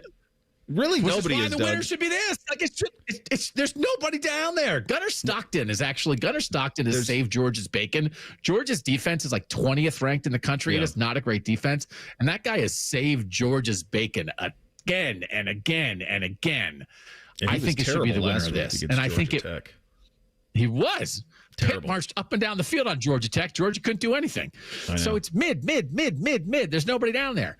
It should be the winner of this. Now, it's one of those. It's just like if the winner, if the winning team has to overcome the quarterback because the quarterback actually throws 2 picks and the defense wins the game, right? Then it's like, man, that quarterback wasn't very good, but his team won anyway. I don't think the losing quarterback Saturday can win the Heisman. I agree. I think that's what I said like he might 4 weeks ago. I said, if you're going to vote Mendoza, then vote him and parlay it with Indiana, because the only way that happens is if he beats Ohio State. Yeah. Which is why it was so stupid when everybody was like, hand the Heisman to Fernando Mendoza. It's like, what? Are you sure Indiana's going to beat Ohio State? Because you better be, because otherwise he's not winning. So I think both Sayin and Mendoza will end up in New York. I think New York is probably Mendoza, Sayin, Pavia, and Jeremiah Love. If Jeremiah Smith has 3 touchdowns and 211 receiving yards, who knows? But we thought he probably needed a big game last week and this week, and then you're really staring at Jeremiah Smith. I think it's the winning QB. I don't think it's guaranteed to be the winning QB, but I think he's the clear favorite. Got about 30 seconds. You got the Buckeyes tomorrow? I do, by about 8-10 or so. I don't think it's a shootout. The defenses are too good. Probably 2 of the 4 best defenses in the country, right? Ohio State, Indiana, Texas Tech, Oklahoma. It's probably the 4 best. Yep. But it's just weird. It's 2 defense-first teams with excellent quarterbacks and great receiver pairs. So what does that mean? Fast track inside, fast track, clean game. Full hearts can't lose, Ryan Day said. So it's he just said the first part, but you throw in the second part. So I think Ohio State's offense will move it, but I think it'll be a great game. I have 31-23 was my pick, I think. Ohio forever, buddy. Ohio forever. We'll do it again soon. Thanks for your time as always. Appreciate it. Thanks, brother. All right, there he goes. Doug Marice, the Bill and Doug Show on YouTube. The Substack is Bill and Doug, OSU.substack.com. We'll get you 3 things to a Buckeye victory coming up next. Bishop and Friends, right here on The Fan. Check off the wish list with instant savings and free battery offers on select Steel tools. Shop online or in store. The Daily Ryan Day Show is brought to you locally by your Central Ohio Toyota dealers and by Hyde Park Prime Steakhouse on The Fan, Ohio's sports destination. This is the Daily Show with Coach Ryan Day, brought to you by Safe Flight Auto Glass. In the midst of everything this week that was going on, Brian Hartline gets his head coaching job and the debut to be able to do that. I know that while it's kind of changes the routine of everything, you got to be thrilled for him. Yeah, I mean, this is part of the profession, and excited for him and his family to start a new journey, new challenge for him, and got to give him a lot of credit for everything he's done here as a player and now as a coach. And so, when, like we always say, when things are going well, everyone gets the benefit from it. And so what a great opportunity for he and his family. Okay, we'll have another comment in just a moment. Hi, this is Paul Keels. This Buckeye season, don't let a broken windshield ruin your game plan. Safelite Auto Glass makes it easy to get your windshield fixed with their mobile glass shops all over Central Ohio. They can come to you anywhere, giving Buckeye fans more time for game time. OH?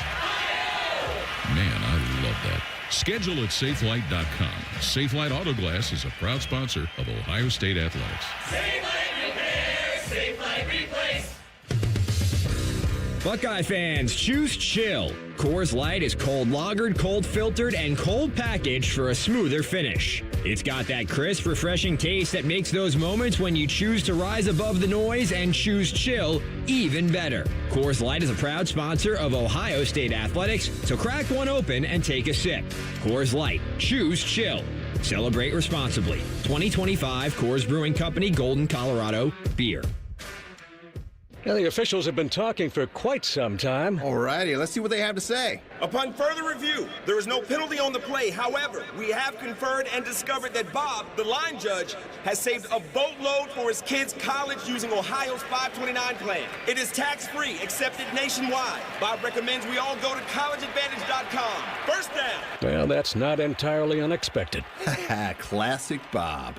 Coaches, you're getting ready for the Big Ten Championship game. Signing day kind of falls in the middle of all of this, too. I know that involves a lot of work by a lot of people that you trust to do all of those things. Yeah, a lot different than what it used to be. Standing in front of a fax machine in February, waiting for the faxes to come in.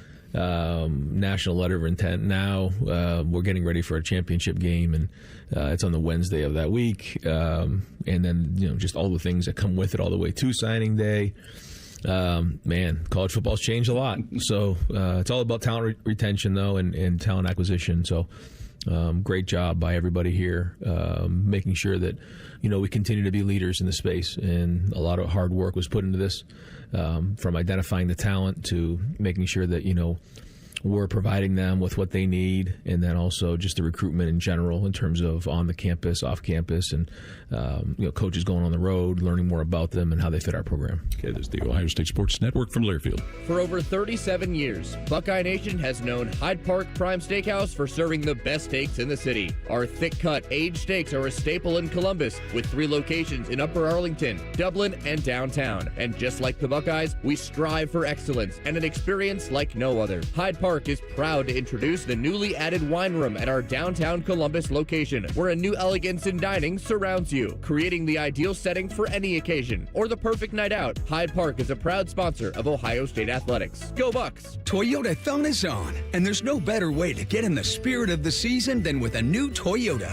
Now through January 5th, get 4.75 APR financing on any remaining new 25 RAV4 or RAV4 Hybrid. Or lease a new gas-powered RAV4 LE for $279 a month for 39 months with $39.99 due at signing. With approved credit through TFS, tax, title, and license extra. Call 1-888-36-TOYOTA for details or go to Toyota.com. Toyota, let's go places. Have a good day. Stay warm. So my teenage son just went to school in shorts and a hoodie. It's 3 degrees. At least I know he'll be warm in our house, thanks to Atlas Butler. If something goes wrong, they'll fix it within 24 hours. They call it their comfort pledge.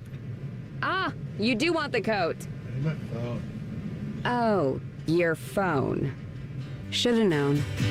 Atlas Butler is at your service. Call 1-800-FURNACE. At Great Lakes Hyundai, the savings are so good. Right now, save on new Santa Fe and Tucson's with 0% financing and make no payments for 90 days. 0%. Go now, Columbus or Dublin or glakeshyundai.com. With approved credit ends 1-5. With rates lower than the national average, plus special rates on balance transfers, a BMI Federal Credit Union Visa Platinum or Visa with Rewards credit card would be the perfect card for your wallet. Visit bmifcu.org/visa for more details and to apply today. Bishop and Friends is sponsored by Diamond Seller, your true jeweler for over 75 years. The Fan, Ohio sports destination. Pull up a stool and ask the bartender for something neat, because Uncle Bo is on the radio. This is Bishop and Friends. All right, a couple of things here before we get to 3 things to a Buckeye Victory and your poll question. Chris Henry going to be announcing his signing at 12:10 on the McAfee show. I do believe that you're going to like the results of that. I do believe that you will. It'd be pretty shocking, I think, if you don't. I think you're going to like the results of that around here. He's been committed for a long time, so we'll see how all of that goes officially here in about 20 minutes. What do we have in the poll today, Reese? Daily Fan Poll asks, what will be the result of tomorrow night's Big Ten championship between Ohio State and Indiana? Your options are Buckeyes by a score, Buckeyes by 2 or more scores, or Hoosiers win. 63% say the Buckeyes are going to win by 2 or more scores. 28% say Buckeyes by 1 score. 8% Hoosiers get the Big Ten championship. It makes me a little nervous. 68% say 2 or more. It makes me a little nervous because usually the public is not right, but our listeners are typically right. We'll go with that. Time for 3 things for a Buckeye Victory. Hit it, guys. 1, 2, 1, 2, 3 things. Sponsored by Buckeye Lake Marina, Central Ohio's largest selection of new and pre-owned boats. Find your next dream boat at BuckeyeLakeMarina.com.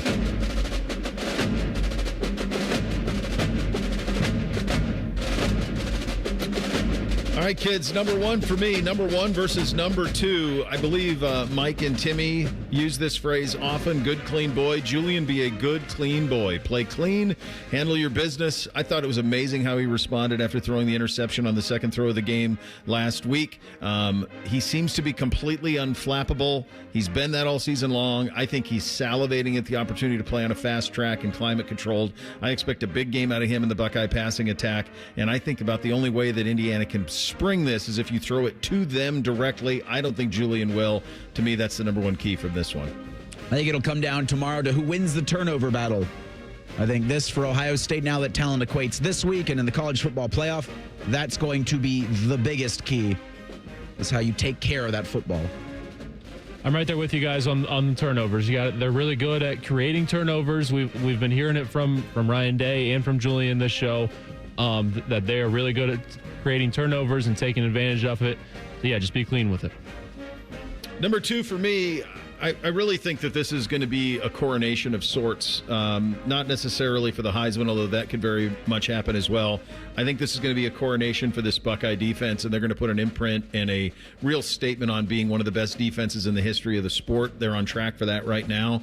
I think that they continue to buttress that. I think Arvell, Caleb, and Sonny are going to go down in history as one of the greatest triumphants of defensive players that this program has ever had, and we've had a lot of great defensive players go through here. It's hard to find three better than those three, and I think they're built for this game. I think it's going to be very tough sledding for Indiana with those three guys. I think Caleb Downs I just have a sense he's just going to have a massive game tomorrow. I just sense that he is, and I think those three are made and built for this one. They had Kenyatta Jackson Jr. on the Ryan Day radio show yesterday, and he talked about turning the pocket into a cage for mobile quarterbacks. I think containing Fernando Mendoza is something this Ohio State defense has been able to do against mobile quarterbacks so well this season. And I think it continues tomorrow, but it's absolutely a key because if he can get out of the pocket and if he can make plays with his legs, both throwing and running the football, you give that team a lot of confidence. And the better they play is when they have more confidence. Remember who you have out wide. I know I said just take care of the ball, but also put pressure on that Indiana secondary and throw the ball to your weapons in Jeremiah Smith and Carnell Tate, 4 and 17. So don't be afraid to take some shots. All right, finally, number 3 for me. This is I think quarterback for quarterback, pretty close. Skill position, obviously Ohio State the lean, but Indiana's got NFL guys there too. Indiana's defense is spectacular. These are 2 of the 4 or 5 best defenses in the country. I do see one decided Buckeye advantage though, and that's in the lines of scrimmage. And I just don't know. Typically, when Ohio State plays these type of teams, there is a physicality that takes place up front that the other programs just can't quite match. And I have a sense that that's going to happen tomorrow. I think the line of scrimmage is going to be where this thing is won. Yeah. Final thing for me. I think the only thing that touched Julian Sayin last week was the snow. I think this Ohio State offensive line's played so much better as you got into the later parts of the season, and it's going to be a gorgeous climate-controlled environment tomorrow at Lucas Oil Stadium. I think you can dial it up early. I think you can hit them with the bomb, and I think that's what propels Ohio State to a Big Ten championship. What Kenyatta Jackson was saying on the Ryan Day show yesterday was Patricia's goal for them is to make Mendoza play quarterback. And that's what they did against Michigan. They made Bryce Underwood play quarterback. And I think you got to get pressure on Mendoza in this game. Baker has Ohio State 31-13 as his score prediction. I am going Ohio State 27-13. I got Buckeyes for the first time since 2020. Big Ten champions by a score of 28-14. So great. Same. Exactly the same. I get it Buckeyes 28-14. You had it 27-13. We're all 2 scores, something like that. I think it's fun. It's competitive. But then I think in the fourth quarter, Ohio State kind of lets its presence be felt in a big way, and they do crown themselves Big Ten champions. Could be a Heisman coming out of this. Number 1 seed in the playoffs. All of it going to be fun to react to all of it on Monday. Rothman and Ice keep the party rolling. They're up next. Bishop and Friends right here on The Fan. If you haven't thought about Buckeye football today, I'm sorry to tell you that you're dead. Our condolences. Your home of the Buckeyes. The Fan.